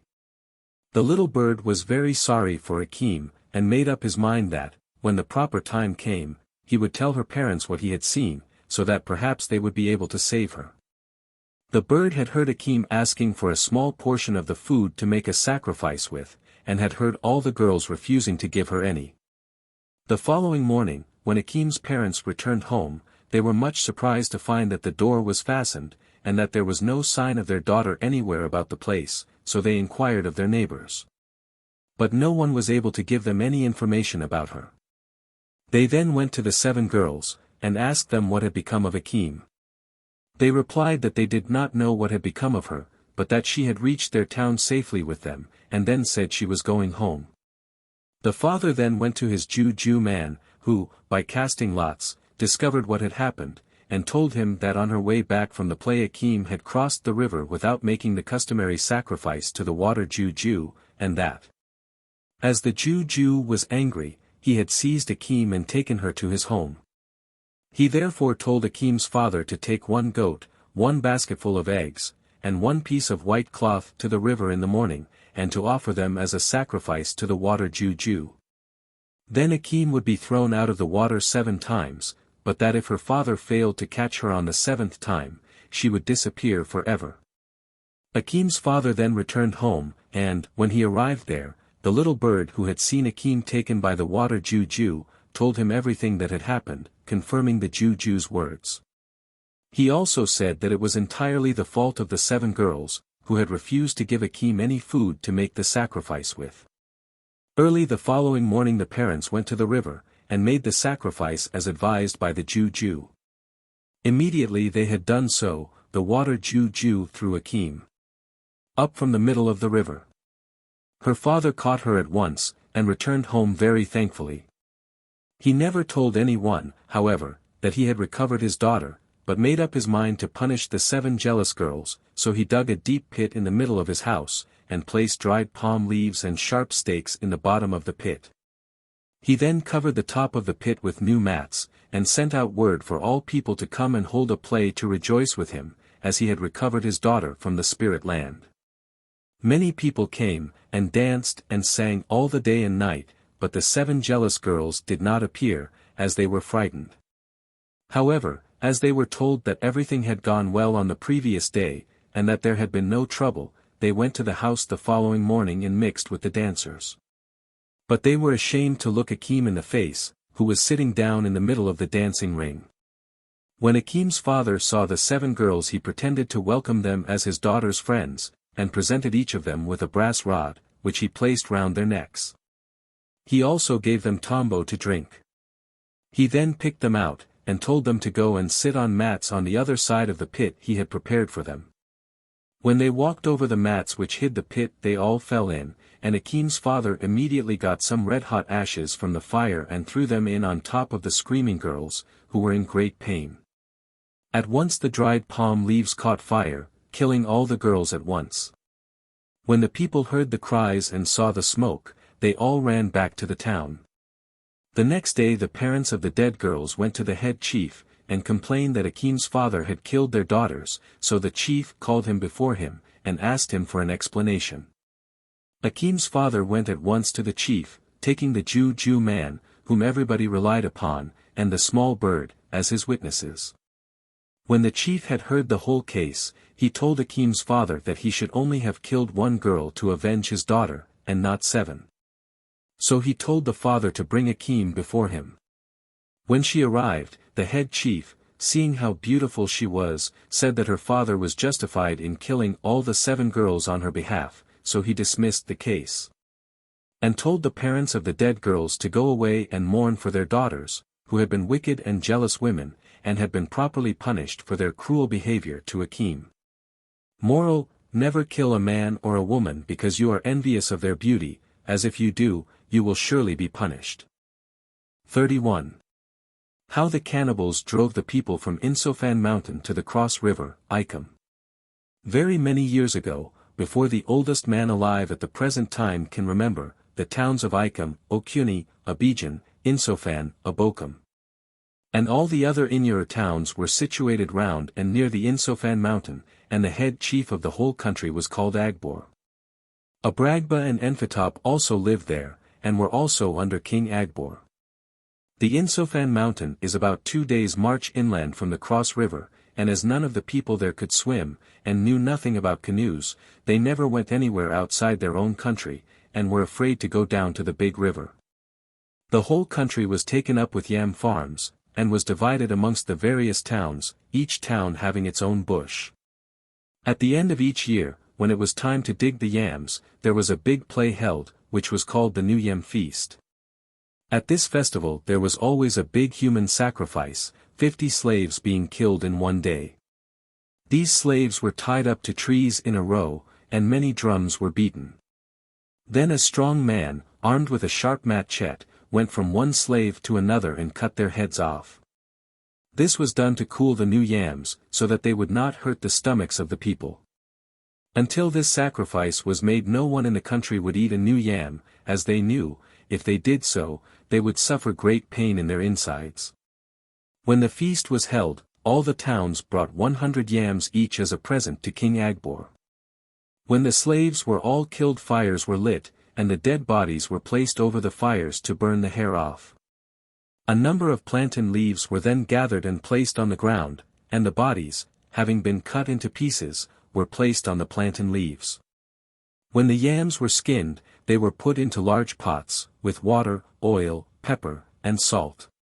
The cut-up bodies were then put in on top, and the pots covered up with other clay pots and left to boil for an hour. The king, having called all the people together, then declared the New Yam feast had commenced, and singing and dancing were kept up for 3 days and nights, during which time much palm wine was consumed, and all the bodies and yams, which had been provided for them, were eaten by the people. The heads were given to the king for his share, and, when he had finished eating them, the skulls were placed before the Jew with some new yams, so that there should be a good crop the following season. But although these natives ate the dead bodies of the slaves at the New Yam feast, they did not eat human flesh during the rest of the year. This went on for many years, until at last the Okuni people noticed that the graves of the people who had been buried were frequently dug open and the bodies removed. This caused great wonder, and, as they did not like the idea of their dead relations being taken away, they made a complaint to King Agbor. He at once caused a watch to be set on all newly dug graves, and that very night they caught 7 men, who were very greedy, and used to come whenever a body was buried, dig it up, and carry it into the bush, where they made a fire, and cooked and ate it. When they were caught, the people made them show where they lived, and where they cooked the bodies. After walking for some hours in the forest, they came to a place where large heaps of human bones and skulls were found. The 7 men were then securely fastened up and brought before King Agbor, who held a large palaver of all the towns, and the whole situation was discussed. Agbor said that this bad custom would necessitate all the towns separating, as they could not allow their dead relations to be dug up and eaten by these greedy people, and he could see no other way to prevent it. Agbor then gave one of the men to each of the 7 towns, and told some of them to go on the far side of the big river and make their towns there. The others were to go farther down the river on the same side as Insofan mountain, and when they found suitable places, they were each to kill their man as a sacrifice and then build their town. All the towns then departed, and when they had found good sites, they built their towns there. When they had all gone, after a time Agbor began to feel very lonely, so he left the site of his old town and also went to the cross river to live, so that he could see his friends. After that the New Yem feast was held in each town, and the people still continued to kill and eat a few slaves at the feast, but the bodies of their relations and friends were kept for a long time above ground until they had become rotten, so that the greedy people should not dig them up and eat them. This is why, even at the present time, the people do not like to bury their dead relations until they have become putrid. 32. The Lucky Fisherman. In the olden days there were no hooks or casting nets, so that when the natives wanted to catch fish they made baskets and set traps at the riverside. One man named Akon Obo, who was very poor, began to make baskets and traps out of bamboo palm, and then when the river went down he used to take his traps to a pool and set them baited with palm nuts. In the night the big fish used to smell the palm nuts and go into the trap, when at once the door would fall down, and in the morning Akon Obo would go and take the fish out. He was very successful in his fishing, and used to sell the fish in the market for plenty of money. When he could afford to pay the dowry he married a woman named Ikom, a native of Okuni, and had 3 children by her, but he still continued his fishing. The eldest son was called Odi, the second Yambi, and the third Atuk. These 3 boys, when they grew up, helped their father with his fishing, and he gradually became wealthy and bought plenty of slaves. At last he joined the Egbo society, and became one of the chiefs of the town. Even after he became a chief, he and his sons still continued to fish. One day, when he was crossing the river in a small dugout canoe, a tornado came on very suddenly and the canoe capsized, drowning the chief. When his sons heard of the death of their father, they wanted to go and drown themselves also. But they were persuaded not to by the people. After searching for 2 days, they found the dead body some distance down the river, and brought it back to the town. They then called their company together to play, dance, and sing for 12 days, in accordance with their native custom, and much palm wine was drunk. When the play was finished, they took their father's body to a hollowed-out cavern, and placed 2 live slaves with it, one holding a native lamp of palm oil, and the other holding a matchet. They were both tied up, so that they could not escape, and were left there to keep watch over the dead chief, until they died of starvation. When the cave was covered in, the sons called the chiefs together, and they played Egbo 9 for 7 days, which used up a lot of their late father's money. When the play was over, the chiefs were surprised at the amount of money which the sons had been able to spend on the funeral of their father, as they knew how poor he had been as a young man. They therefore called him the Lucky Fisherman. 33. The Orphan Boy and the Magic Stone. A chief of Ind named Inkita had a son named Iankita, whose mother had died at his birth. The old chief was a hunter, and used to take his son out with him when he went into the bush. He used to do most of his hunting in the long grass which grows over nearly all the Ind country, and used to kill plenty of bush buck in the dry season. In those days the people had no guns, so the chief had to shoot everything he got with his bow and arrows, which required a lot of skill. When his little son was old enough, he gave him a small bow and some small arrows, and taught him how to shoot. The little boy was very quick at learning, and by continually practicing at lizards and small birds, soon became expert in the use of his little bow, and could hit them almost every time he shot at them. When the boy was 10 years old his father died, and as he thus became the head of his father's house, and was in authority over all the slaves, they became very discontented, and made plans to kill him, so he ran away into the bush. Having nothing to eat, he lived for several days on the nuts which fell from the palm trees. He was too young to kill any large animals, and only had his small bow and arrows, with which he killed a few squirrels, bush rats, and small birds, and so managed to live. Now once at night, when he was sleeping in the hollow of a tree, he had a dream in which his father appeared, and told him where there was plenty of treasure buried in the earth, but, being a small boy, he was frightened, and did not go to the place. One day, some time after the dream, having walked far and being very thirsty, he went to a lake, and was just going to drink, when he heard a hissing sound, and heard a voice tell him not to drink. Not seeing any one, he was afraid, and ran away without drinking. Early next morning, when he was out with his bow trying to shoot some small animal, he met an old woman with quite long hair. She was so ugly that he thought she must be a witch, so he tried to run, but she told him not to fear, as she wanted to help him and assist him to rule over his late father's house. She also told him that it was she who had called out to him at the lake not to drink, as there was a bad juju in the water which would have killed him. The old woman then took Ikom to a stream some little distance from the lake, and bending down, took out a small shining stone from the water, which she gave to him, at the same time telling him to go to the place which his father had advised him to visit in his dream. She then said, "When you get there you must dig, and you will find plenty of money. You must then go and buy 2 strong slaves, and when you have got them, you must take them into the forest, away from the town, and get them to build you a house with several rooms in it.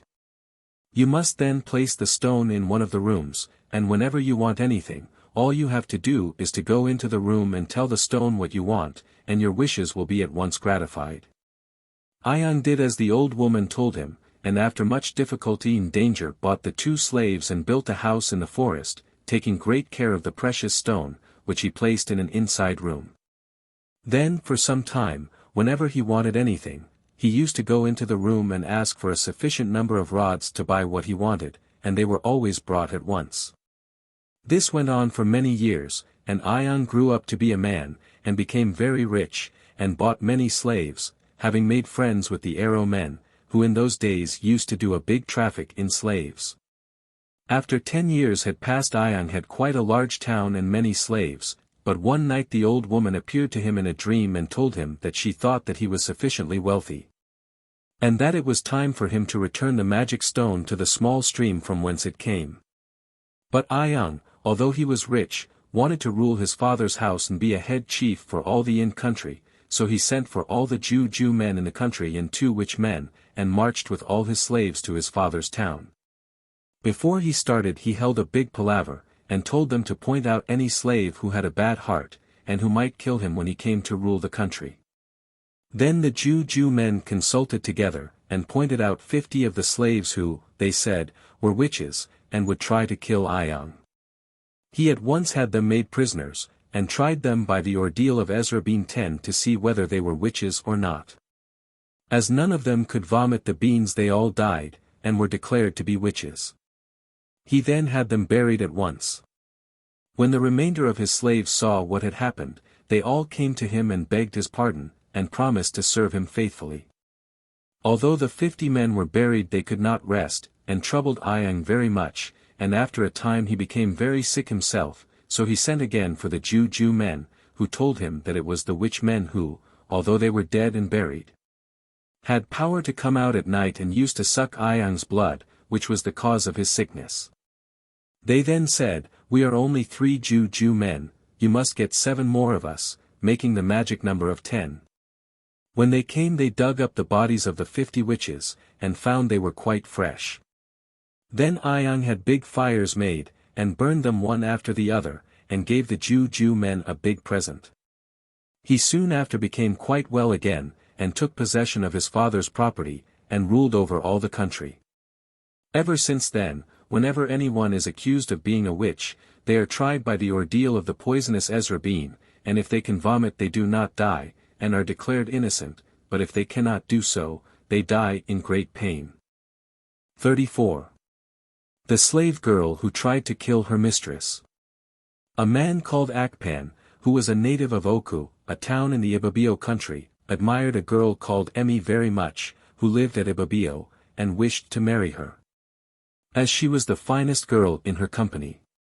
It was the custom in those days for the parents to demand such a large amount for their daughters as dowry, that if after they were married they failed to get on with their husbands, as they could not redeem themselves, they were sold as slaves. Akpan paid a very large sum as dowry for Emi, and she was put in the fatting house until the proper time arrived for her to marry. Akpan told the parents that when their daughter was ready they must send her over to him. This they promised to do. Emi's father was a rich man, and after 7 years had elapsed, and it became time for her to go to her husband, he saw a very fine girl, who had also just come out of the fatting house, and whom the parents wished to sell as a slave. Emi's father therefore bought her, and gave her to his daughter as her handmaiden. The next day Emi's little sister, being very anxious to go with her, obtained the consent of her mother, and they started off together, the slave girl carrying a large bundle containing clothes and presents from Emi's father. Akpan's house was a long day's march from where they lived. When they arrived just outside the town they came to a spring, where the people used to get their drinking water from, but no one was allowed to bathe there. Emi, however, knew nothing about this. They took off their clothes to wash close to the spring, and where there was a deep hole which led to the water Juju's house. The slave girl knew of this Juju, and thought if she could get her mistress to bathe, she would be taken by the Juju, and she would then be able to take her place and marry Akpan. So they went down to bathe, and when they were close to the water the slave girl pushed her mistress in, and she at once disappeared. The little girl then began to cry, but the slave girl said, "If you cry any more I will kill you at once, and throw your body into the hole after your sister." And she told the child that she must never mention what had happened to anyone, and particularly not to Akpan, as she was going to represent her sister and marry him, and that if she ever told anyone what she had seen, she would be killed at once. She then made the little girl carry her load to Akpan's house. When they arrived, Akpan was very much disappointed at the slave girl's appearance, as she was not nearly as pretty and fine as he had expected her to be. But as he had not seen Emi for 7 years, he had no suspicion that the girl was not really Emi, for whom he had paid such a large dowry. He then called all his company together to play and feast, and when they arrived they were much astonished, and said, "Is this the fine woman for whom you paid so much dowry, and whom you told us so much about?" And Akpan could not answer them. The slave girl was then for some time very cruel to Emi's little sister, and wanted her to die, so that her position would be more secure with her husband. She beat the little girl every day, and always made her carry the largest water pot to the spring. She also made the child place her finger in the fire to use as firewood. When the time came for food, the slave girl went to the fire and got a burning piece of wood and burned the child all over the body with it. When Akpan asked her why she treated the child so badly, she replied that she was a slave that her father had bought for her. When the little girl took the heavy water pot to the river to fill it there was no one to lift it up for her, so that she could not get it on to her head. She therefore had to remain a long time at the spring, and at last began calling for her sister Emi to come and help her. When Emi heard her little sister crying for her, she begged the water Juju to allow her to go and help her, so he told her she might go, but that she must return to him again immediately. When the little girl saw her sister she did not want to leave her, and asked to be allowed to go into the hole with her. She then told Emi how very badly she had been treated by the slave girl, and her elder sister told her to have patience and wait, that a day of vengeance would arrive sooner or later. The little girl went back to Akpan's house with a glad heart as she had seen her sister, but when she got to the house, the slave girl said, "Why have you been so long getting the water?" And then took another stick from the fire and burnt the little girl again very badly, and starved her for the rest of the day. This went on for some time, until, one day, when the child went to the river for water, after all the people had gone, she cried out for her sister as usual, but she did not come for a long time. As there was a hunter from Akpan's town hidden near watching the hole, and the water Jew told Emmy that she must not go. But, as the little girl went on crying bitterly, Emmy at last persuaded the Jew to let her go, promising to return quickly. When she emerged from the water, she looked very beautiful with the rays of the setting sun shining on her glistening body. She helped her little sister with her water pot, and then disappeared into the hole again. The hunter was amazed at what he had seen, and when he returned, he told Akpan what a beautiful woman had come out of the water and had helped the little girl with her water pot. He also told Akpan that he was convinced that the girl he had seen at the spring was his proper wife, Emmy, and that the water Jew must have taken her. Akpan then made up his mind to go out and watch and see what happened, so, in the early morning the hunter came for him, and they both went down to the river, and hid in the forest near the waterhole. When Akpan saw Emmy come out of the water, he recognized her at once, and went home and considered how he should get her out of the power of the water Jew. He was advised by some of his friends to go to an old woman, who frequently made sacrifices to the water Jew, and consult her as to what was the best thing to do. When he went to her, she told him to bring her 1 white slave, 1 white goat, 1 piece of white cloth, 1 white chicken, and a basket of eggs. Then, when the great Jew day arrived, she would take them to the water Jew, and make a sacrifice of them on his behalf. The day after the sacrifice was made, the water Jew would return the girl to her, and she would bring her to Akpan. Akpan then bought the slave, and took all the other things to the old woman, and, when the day of the sacrifice arrived, he went with his friend the hunter and witnessed the old woman make the sacrifice. The slave was bound up and led to the hole. Then the old woman called to the water Jew and cut the slave's throat with a sharp knife and pushed him into the hole. She then did the same to the goat and chicken, and also threw the eggs and cloth in on top of them. After this had been done, they all returned to their homes. The next morning at dawn the old woman went to the hole, and found Emmy standing at the side of the spring, so she told her that she was her friend, and was going to take her to her husband. She then took Emmy back to her own home, and hid her in her room, and sent word to Akpan to come to her house, and to take great care that the slave woman knew nothing about the matter. So Akpan left the house secretly by the back door, and arrived at the old woman's house without meeting anybody. When Emmy saw Akpan, she asked for her little sister, so he sent his friend, the hunter, for her to the spring, and he met her carrying her water pot to get the morning supply of water for the house. And brought her to the old woman's house with him. When Emmy had embraced her sister, she told her to return to the house and do something to annoy the slave woman, and then she was to run as fast as she could back to the old woman's house, where, no doubt, the slave girl would follow her. And would meet them all inside the house, and see Emmy, who she believed she had killed. The little girl did as she was told, and, directly she got into the house, she called out to the slave woman, "Do you know that you are a wicked woman, and have treated me very badly? I know you are only my sister's slave, and you will be properly punished." She then ran as hard as she could to the old woman's house. Directly the slave woman heard what the little girl said, she was quite mad with rage, and seized a burning stick from the fire, and ran after the child. But the little one got to the house first, and ran inside, the slave woman following close upon her heels with the burning stick in her hand. Then Emmy came out and confronted the slave woman, and she at once recognized her mistress, whom she thought she had killed, so she stood quite still. Then they all went back to Akpan's house, and when they arrived there, Akpan asked the slave woman what she meant by pretending that she was Emmy, and why she had tried to kill her. But, seeing she was found out, the slave woman had nothing to say. Many people were then called to a play to celebrate the recovery of Akpan's wife, and when they had all come, he told them what the slave woman had done. After this, Emmy treated the slave girl in the same way as she had treated her little sister. She made her put her fingers in the fire, and burnt her with sticks.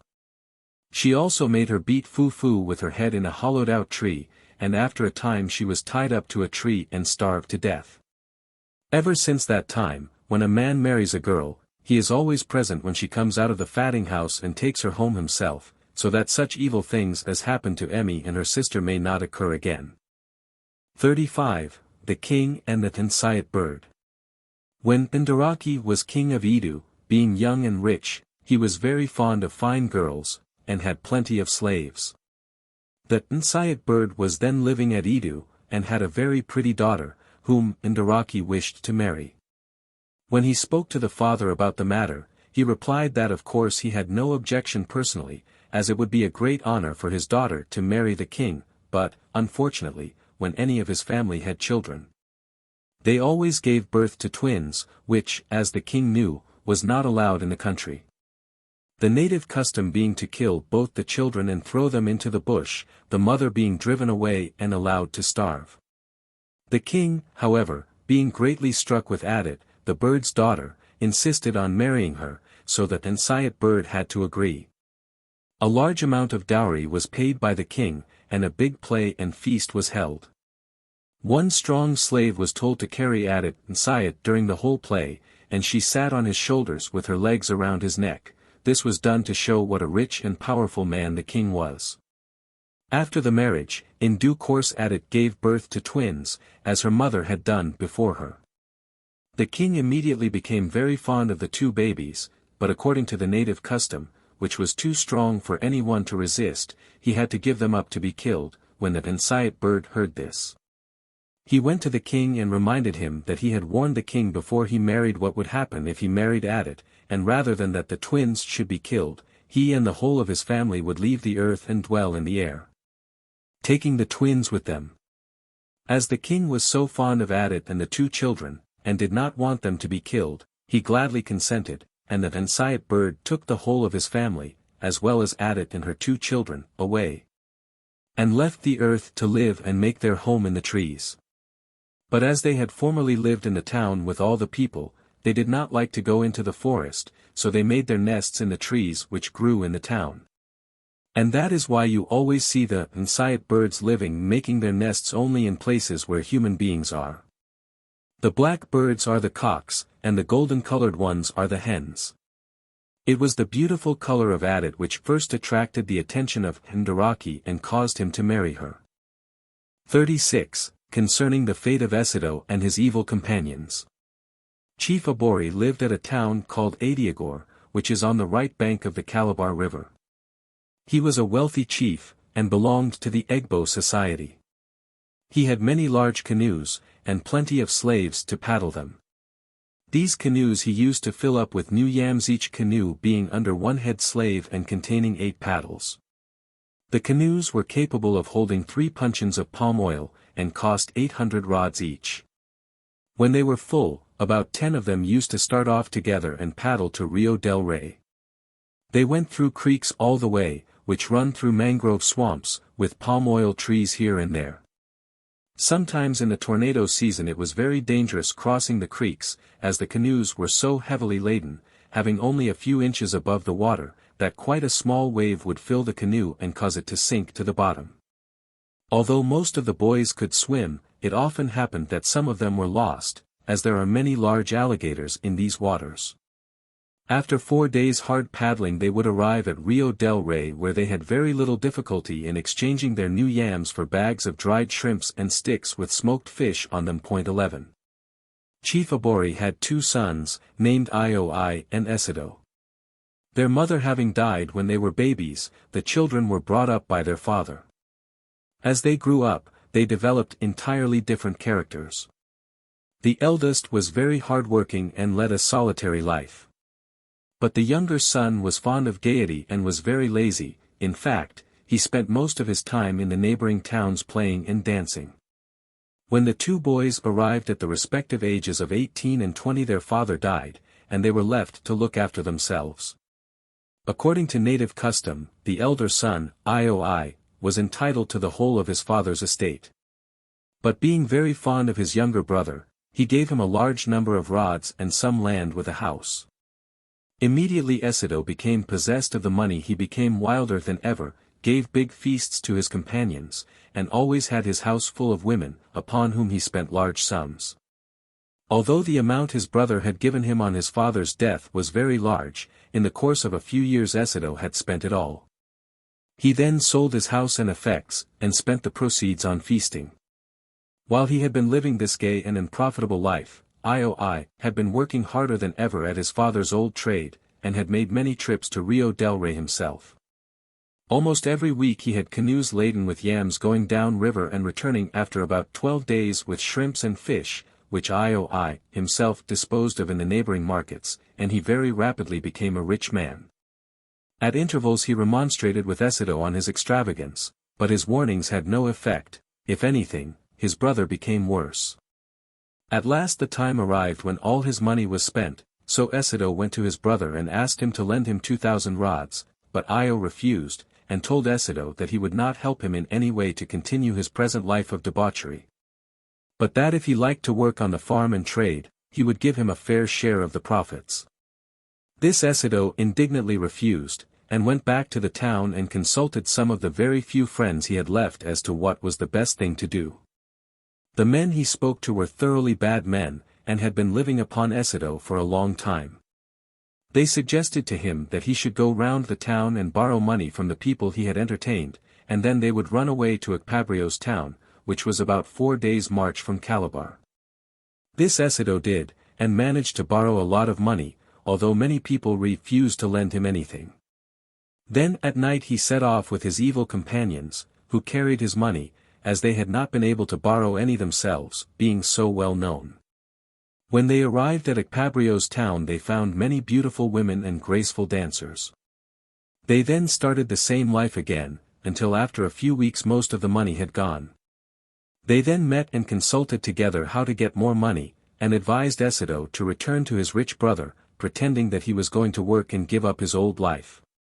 He should then get poison from a man they knew of, and place it in his brother's food, so that he would die, and then Essido would become possessed of all his brother's wealth, and they would be able to live in the same way as they had formerly.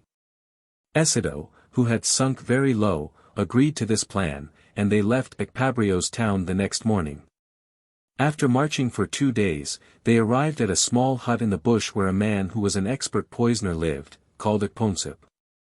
He was the head Jew man of the country, and when they had bribed him with 800 rods he swore them to secrecy, and gave Essido a small parcel containing a deadly poison which he said would kill his brother in 3 months. All he had to do was to place the poison in his brother's food. When Essido returned to his brother's house he pretended to be very sorry for his former mode of living, and said that for the future he was going to work. Ioi was very glad when he heard this, and at once asked his brother in, and gave him new clothes and plenty to eat.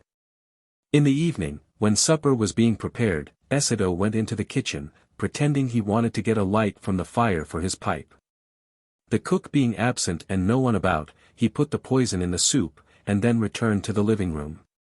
He then asked for some tombo, which was brought, and when he had finished it, he said he did not want any supper, and went to sleep. His brother, Ioi, had supper by himself and consumed all the soup. In a week's time he began to feel very ill, and as the days passed he became worse, so he sent for his Jew man. When Essido saw him coming, he quietly left the house. But the Jew man, by casting lots, very soon discovered that it was Essido who had given poison to his brother. When he told Ioi this, he would not believe it, and sent him away. However, when Essido returned, his elder brother told him what the Jew man had said, but that he did not believe him for one moment, and had sent him away. Essido was much relieved when he heard this, but as he was anxious that no suspicion of the crime should be attached to him, he went to the household Jew 12 and having first sworn that he had never administered poison to his brother, he drank out of the pot. 3 months after he had taken the poison Ioi died, much to the grief of everyone who knew him, as he was much respected, not only on account of his great wealth, but because he was also an upright and honest man, who never did harm to any one. Essido kept his brother's funeral according to the usual custom, and there was much playing and dancing, which was kept up for a long time. Then Essido paid off his old creditors in order to make himself popular, and kept open house, entertaining most lavishly, and spending his money in many foolish ways. All the bad women about collected at his house, and his old evil companions went on as they had done before. Things got so bad that none of the respectable people would have anything to do with him, and at last the chiefs of the country, seeing the way Essido was squandering his late brother's estate, assembled together. And eventually came to the conclusion that he was a witch man, and had poisoned his brother in order to acquire his position. The chiefs, who were all friends of the late Io, and who were very sorry at the death, as they knew that if he had lived he would have become a great and powerful chief, made up their minds to give Essido the Ekpawar juju, which is a very strong medicine, and gets into men's heads, so that when they have drunk it they are compelled to speak the truth, and if they have done wrong they die very shortly. Essido was then told to dress himself and attend the meeting at the palaver house, and when he arrived the chiefs charged him with having killed his brother by witchcraft. Essido denied having done so, but the chiefs told him that if he were innocent he must prove it by drinking the bowl of Ekpawar medicine which was placed before him. As he could not refuse to drink, he drank the bowl off in great fear and trembling, and very soon the juju having got hold of him, he confessed that he had poisoned his brother, but that his friends had advised him to do so. About 2 hours after drinking the Ekpawar, Essido died in great pain. The friends were then brought to the meeting and tied up to posts, and questioned as to the part they had taken in the death of Io. As they were too frightened to answer, the chiefs told them that they knew from Essido that they had induced him to poison his brother. They were then taken to the place where Io was buried, the grave having been dug open, and their heads were cut off and fell into the grave, and their bodies were thrown in after them as a sacrifice for the wrong they had done. The grave was then filled up again.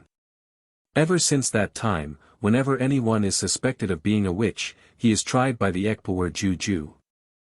37. Concerning the hawk and the owl. In the olden days when Repaying was king of Calabar, it was customary at that time for rulers to give big feasts, to which all the subjects and all the birds of the air and animals of the forest, also the fish and other things that lived in the water, were invited. All the people, birds, animals, and fish, were under the king, and had to obey him. His favorite messenger was the hawk, as he could travel so quickly. The hawk served the king faithfully for several years, and when he wanted to retire, he asked what the king proposed to do for him, as very soon he would be too old to work any more. So the king told the hawk to bring any living creature, bird or animal, to him, and he would allow the hawk for the future to live on that particular species without any trouble. The hawk then flew over a lot of country, and went from forest to forest, until at last he found a young owl which had tumbled out of its nest. This the hawk brought to the king, who told him that for the future he might eat owls. The hawk then carried the owlet away, and told his friends what the king had said. One of the wisest of them said, "Tell me when you seized the young owlet, what did the parents say?" And the hawk replied that the father and mother owls kept quite quiet, and never said anything. The hawk's friend then advised him to return the owlet to his parents, as he could never tell what the owls would do to him in the nighttime, and as they had made no noise, they were no doubt plotting in their minds some deep and cruel revenge. The next day the hawk carried the owlet back to his parents and left him near the nest. He then flew about, trying to find some other bird which would do as his food. But as all the birds had heard that the hawk had seized the owlet, they hid themselves, and would not come out when the hawk was near. He therefore could not catch any birds. As he was flying home he saw a lot of fowls near a house, basking in the sun and scratching in the dust. There were also several small chickens running about and chasing insects, or picking up anything they could find to eat, with the old hen following them and clucking and calling to them from time to time. When the hawk saw the chickens, he made up his mind that he would take one, so he swooped down and caught the smallest in his strong claws. Immediately he had seized the chicken the cocks began to make a great noise, and the hen ran after him and tried to make him drop her child, calling loudly, with her feathers fluffed out and making dashes at him. But he carried it off, and all the fowls and chickens at once ran screaming into the houses, some taking shelter under bushes and others trying to hide themselves in the long grass.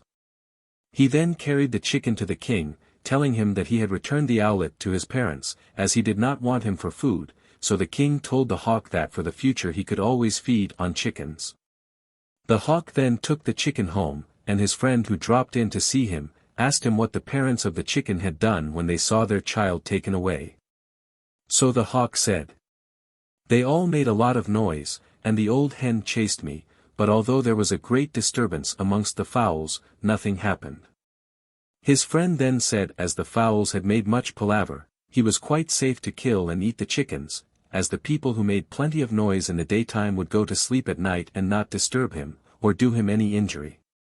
The only people to be afraid of were those who when they were injured, kept quite silent. You might be certain then that they were plotting mischief, and would do harm in the night time. 38. The Story of the Drummer and the Alligators. There was once a woman named Ennenni who lived at Nsiat, a small town to the south of Calabar. She was married to a chief of Hensam town called Inkang. They had lived together for several years, but had no children. The chief was very anxious to have a child during his lifetime, and made sacrifices to his juju, but they had no effect. So he went to a witch man, who told him that the reason he had no children was that he was too rich. The chief then asked the witch man how he should spend his money in order to get a child, and he was told to make friends with everybody, and give big feasts, so that he should get rid of some of his money and become poorer. The chief then went home and told his wife. The next day his wife called all her company together and gave them a big dinner, which cost a lot of money, much food was consumed, and large quantities of tambo were drunk. Then the chief entertained his company, which cost a lot more money. He also wasted a lot of money in the Egbo house. When half of his property was wasted, his wife told him that she had conceived. The chief, being very glad, called a big play for the next day. In those days all the rich chiefs of the country belonged to the alligator company, and used to meet in the water. The reason they belonged to the company was, first of all, to protect their canoes when they went trading, and secondly, to destroy the canoes and property of the people who did not belong to their company. And to take their money and kill their slaves. Chief Inkang was a kind man, and would not join this society, although he was repeatedly urged to do so. After a time a son was born to the chief, and he called him Itum. The chief then called the Egbo society together, and all the doors of the houses in the town were shut, the markets were stopped, and the women were not allowed to go outside their houses while the Egbo was playing. This was kept up for several days, and cost the chief a lot of money. Then he made up his mind that he would divide his property, and give his son half when he became old enough. Unfortunately after 3 months the chief died, leaving his sorrowing wife to look after their little child. The wife then went into mourning for 7 years for her husband, and after that time she became entitled to all his property, as the late chief had no brothers. She looked after the little boy very carefully until he grew up, when he became a very fine, healthy young man, and was much admired by all the pretty girls of the town. But his mother warned him strongly not to go with them, because they would make him become a bad man. Whenever the girls had a play they used to invite Itum, and at last he went to the play, and they made him beat the drum for them to dance to. After much practice he became the best drummer in the town, and whenever the girls had a play they always called him to drum for them. Plenty of the young girls left their husbands, and went to Itum and asked him to marry them. This made all the young men of the town very jealous, and when they met together at night they considered what would be the best way to kill him. At last they decided that when Itum went to bathe they would induce the alligators to take him. So one night, when he was washing, one alligator seized him by the foot, and others came and seized him round the waist. He fought very hard, but at last they dragged him into the deep water, and took him to their home. When his mother heard this, she determined to do her best to recover her son, so she kept quite quiet until the morning. When the young men saw that Itum's mother remained quiet, and did not cry, they thought of the story of the hawk and the owl, and determined to keep Itum alive for a few months. At cockcrow the mother raised a cry, and went to the grave of her dead husband in order to consult his spirit as to what she had better do to recover her lost son. After a time she went down to the beach with small young green branches in her hands, with which she beat the water, and called upon all the Jujus of the Calabar River to help her to recover her son. She then went home and got a load of rods, and took them to a Juju man in the farm. His name was Ennenni. He was so called because he was very artful, and had plenty of strong Jujus. When the young boys heard that Adet's mother had gone to Ennenni, they all trembled with fear, and wanted to return Adet, but they could not do so, as it was against the rules of their society. The Juju man, having discovered that Adet was still alive, and was being detained in the alligator's house, told the mother to be patient. After 3 days Ennenni himself joined another alligator society, and went to inspect the young alligator's house. He found a young man whom he knew, left on guard when all the alligators had gone to feed at the ebb of the tide, and came back and told the mother to wait, as he would make a juju which would cause them all to depart in 7 days. And leave no one in the house. He made his juju, and the young alligators said that, as no one had come for Adet, they would all go at the ebb tide to feed, and leave no one in charge of the house. When they returned they found Adet still there, and everything as they had left it, as Ennenni had not gone that day. 3 days afterwards they all went away again, and this time went a long way off, and did not return quickly. When Ennenni saw that the tide was going down he changed himself into an alligator, and swam to the young alligator's home, where he found Adet chained to a post. He then found an axe and cut the post, releasing the boy. But Adet, having been in the water so long, was deaf and dumb. He then found several loincloths which had been left behind by the young alligators, so he gathered them together and took them away to show to the king, and Ennenni left the place, taking Adet with him. He then called the mother to see her son, but when she came the boy could only look at her, and could not speak. The mother embraced her boy, but betook no notice, as he did not seem capable of understanding anything, but sat down quietly. Then the Juju man told Adet's mother that B would cure her son in a few days, so B made several jujus, and gave her son medicine, and after a time the boy recovered his speech and became sensible again. Then Adet's mother put on a mourning cloth, and pretended that her son was dead, and did not tell the people he had come back to her. When the young alligators returned, they found that Adet was gone, and that someone had taken their loincloths. They were therefore much afraid, and made inquiries if Adet had been seen, but they could hear nothing about him, as he was hidden in a farm, and the mother continued to wear her mourning cloth in order to deceive them. Nothing happened for 6 months, and they had quite forgotten all about the matter.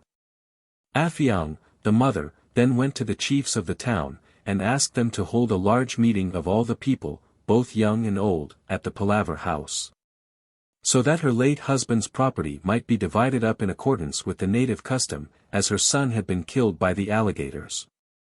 The next day the chiefs called all the people together, but the mother in the early morning took her son to a small room at the back of the palaver house, and left him there with the 7 loincloths which the Juju man had taken from the alligator's home. When the chiefs and all the people were seated, Affiong stood up and addressed them, saying, "Chiefs and young men of my town, 8 years ago my husband was a fine young man.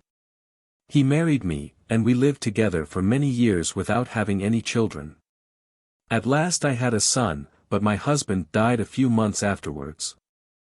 I brought my boy up carefully, but as he was a good drummer and dancer the young men were jealous, and had him caught by the alligators. Is there anyone present who can tell me what my son would have become if he had lived?"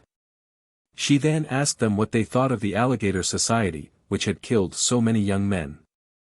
The chiefs, who had lost a lot of slaves, told her that if she could produce evidence against any members of the society they would destroy it at once. She then called upon Ennenni to appear with her son Adet. He came out from the room leading Adet by the hand, and placed the bundle of loincloths before the chiefs.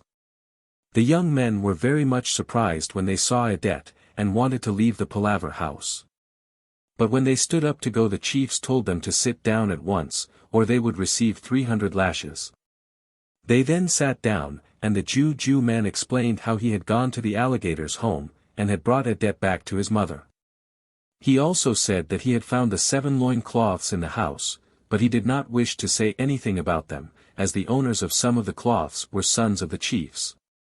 The chiefs, who were anxious to stop the bad society, told him, however, to speak at once and tell them everything.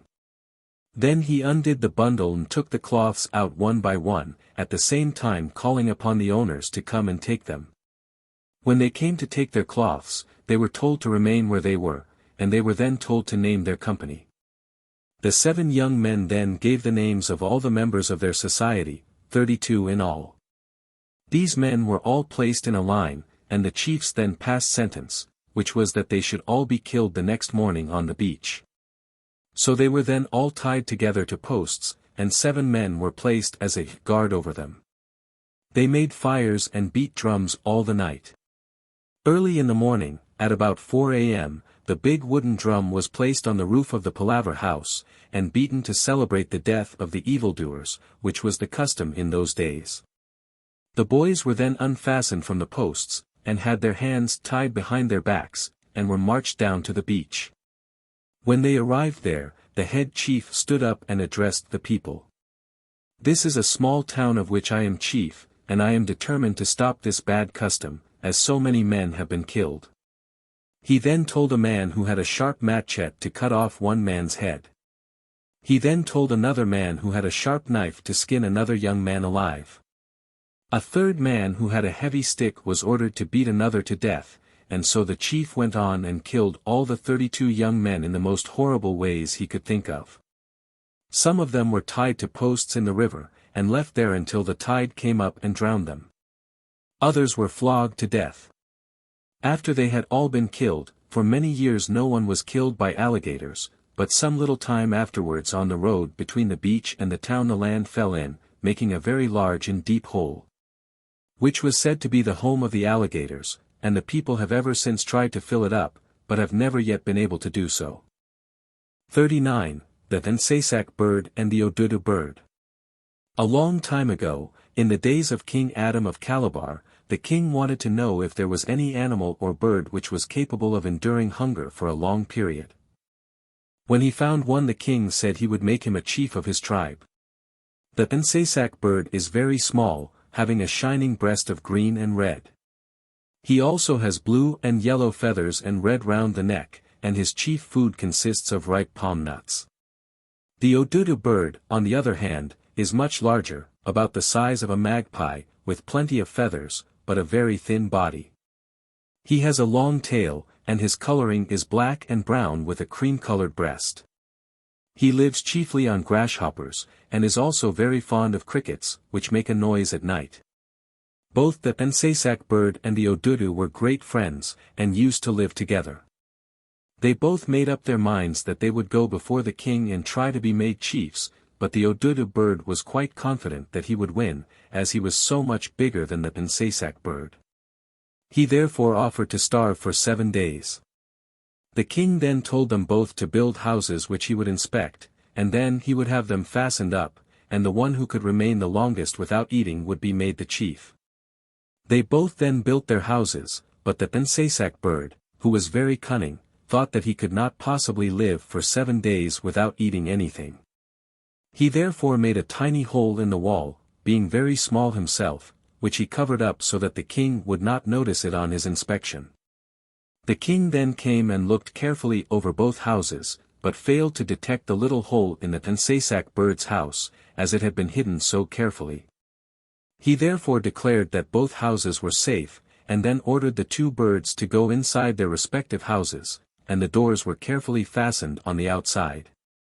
Every morning at dawn the Nsasak bird used to escape through the small opening he had left high up in the wall, and fly away a long distance and enjoy himself all day, taking care, however, that none of the people on the farms should see him. Then when the sun went down he would fly back to his little house and creep through the hole in the wall, closing it carefully after him. When he was safely inside he would call out to his friend the Odudu and ask him if he felt hungry, and told him that he must bear it well if he wanted to win, as he, the Nsasak bird, was very fit, and could go on for a long time. For several days this went on, the voice of the Odudu bird growing weaker and weaker every night, until at last he could no longer reply. Then the little bird knew that his friend must be dead. He was very sorry, but could not report the matter, as he was supposed to be confined inside his house. When the 7 days had expired, the king came and had both the doors of the houses opened.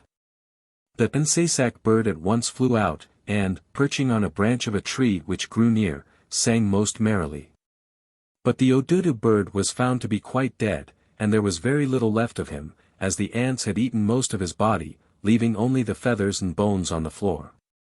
The king therefore at once appointed the Nsasak bird to be the head chief of all the small birds, and in the Ibibio country even to the present time the small boys who have bows and arrows are presented with a prize, which sometimes takes the shape of a female goat, if they manage to shoot a Nsasak bird, as the Nsasak bird is the king of the small birds, and most difficult to shoot on account of his wheeliness and his small size. 40. The election of the king bird, the black and white fishing eagle. Old Town, Calabar, once had a king called Essido, who, like most of the Calabar kings in the olden days, was rich and powerful. But although he was so wealthy, he did not possess many slaves. He therefore used to call upon the animals and birds to help his people with their work. In order to get the work done quickly and well, he determined to appoint head chiefs of all the different species. The elephant he appointed king of the beasts of the forest, and the hippopotamus king of the water animals, until at last it came to the turn of the birds to have their king elected. Essido thought for some time which would be the best way to make a good choice, but could not make up his mind, as there were so many different birds who all considered they had claims. There was the hawk with his swift flight, and of hawks there were several species. There were the herons to be considered, and the big spur-winged geese, the hornbill or toucan tribe, and the game birds, such as guinea fowl, the partridge, and the bustards. Then again, of course, there were all the big crane tribe, who walked about the sandbanks in the dry season, but who disappeared when the river rose, and the big black and white fishing eagles.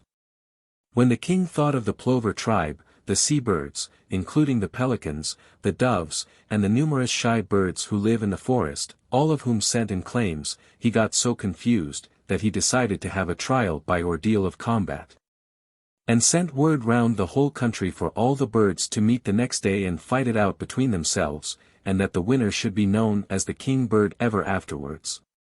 The following morning many thousands of birds came, and there was much screeching and flapping of wings.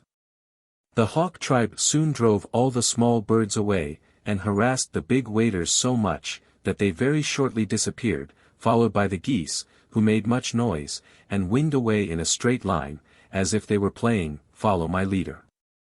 The big forest birds who liked to lead a secluded life very soon got tired of all the noise and bustle, and after a few croaks and other weird noises went home.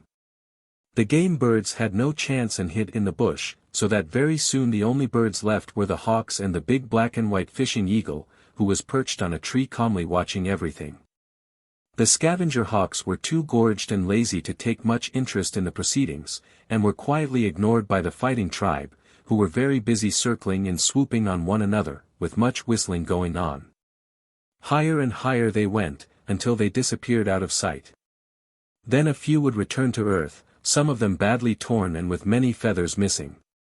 At last the fishing eagle said, "When you have quite finished with this foolishness please tell me, and if any of you fancy yourselves at all, come to me, and I will settle your chances of being elected head chief once and for all."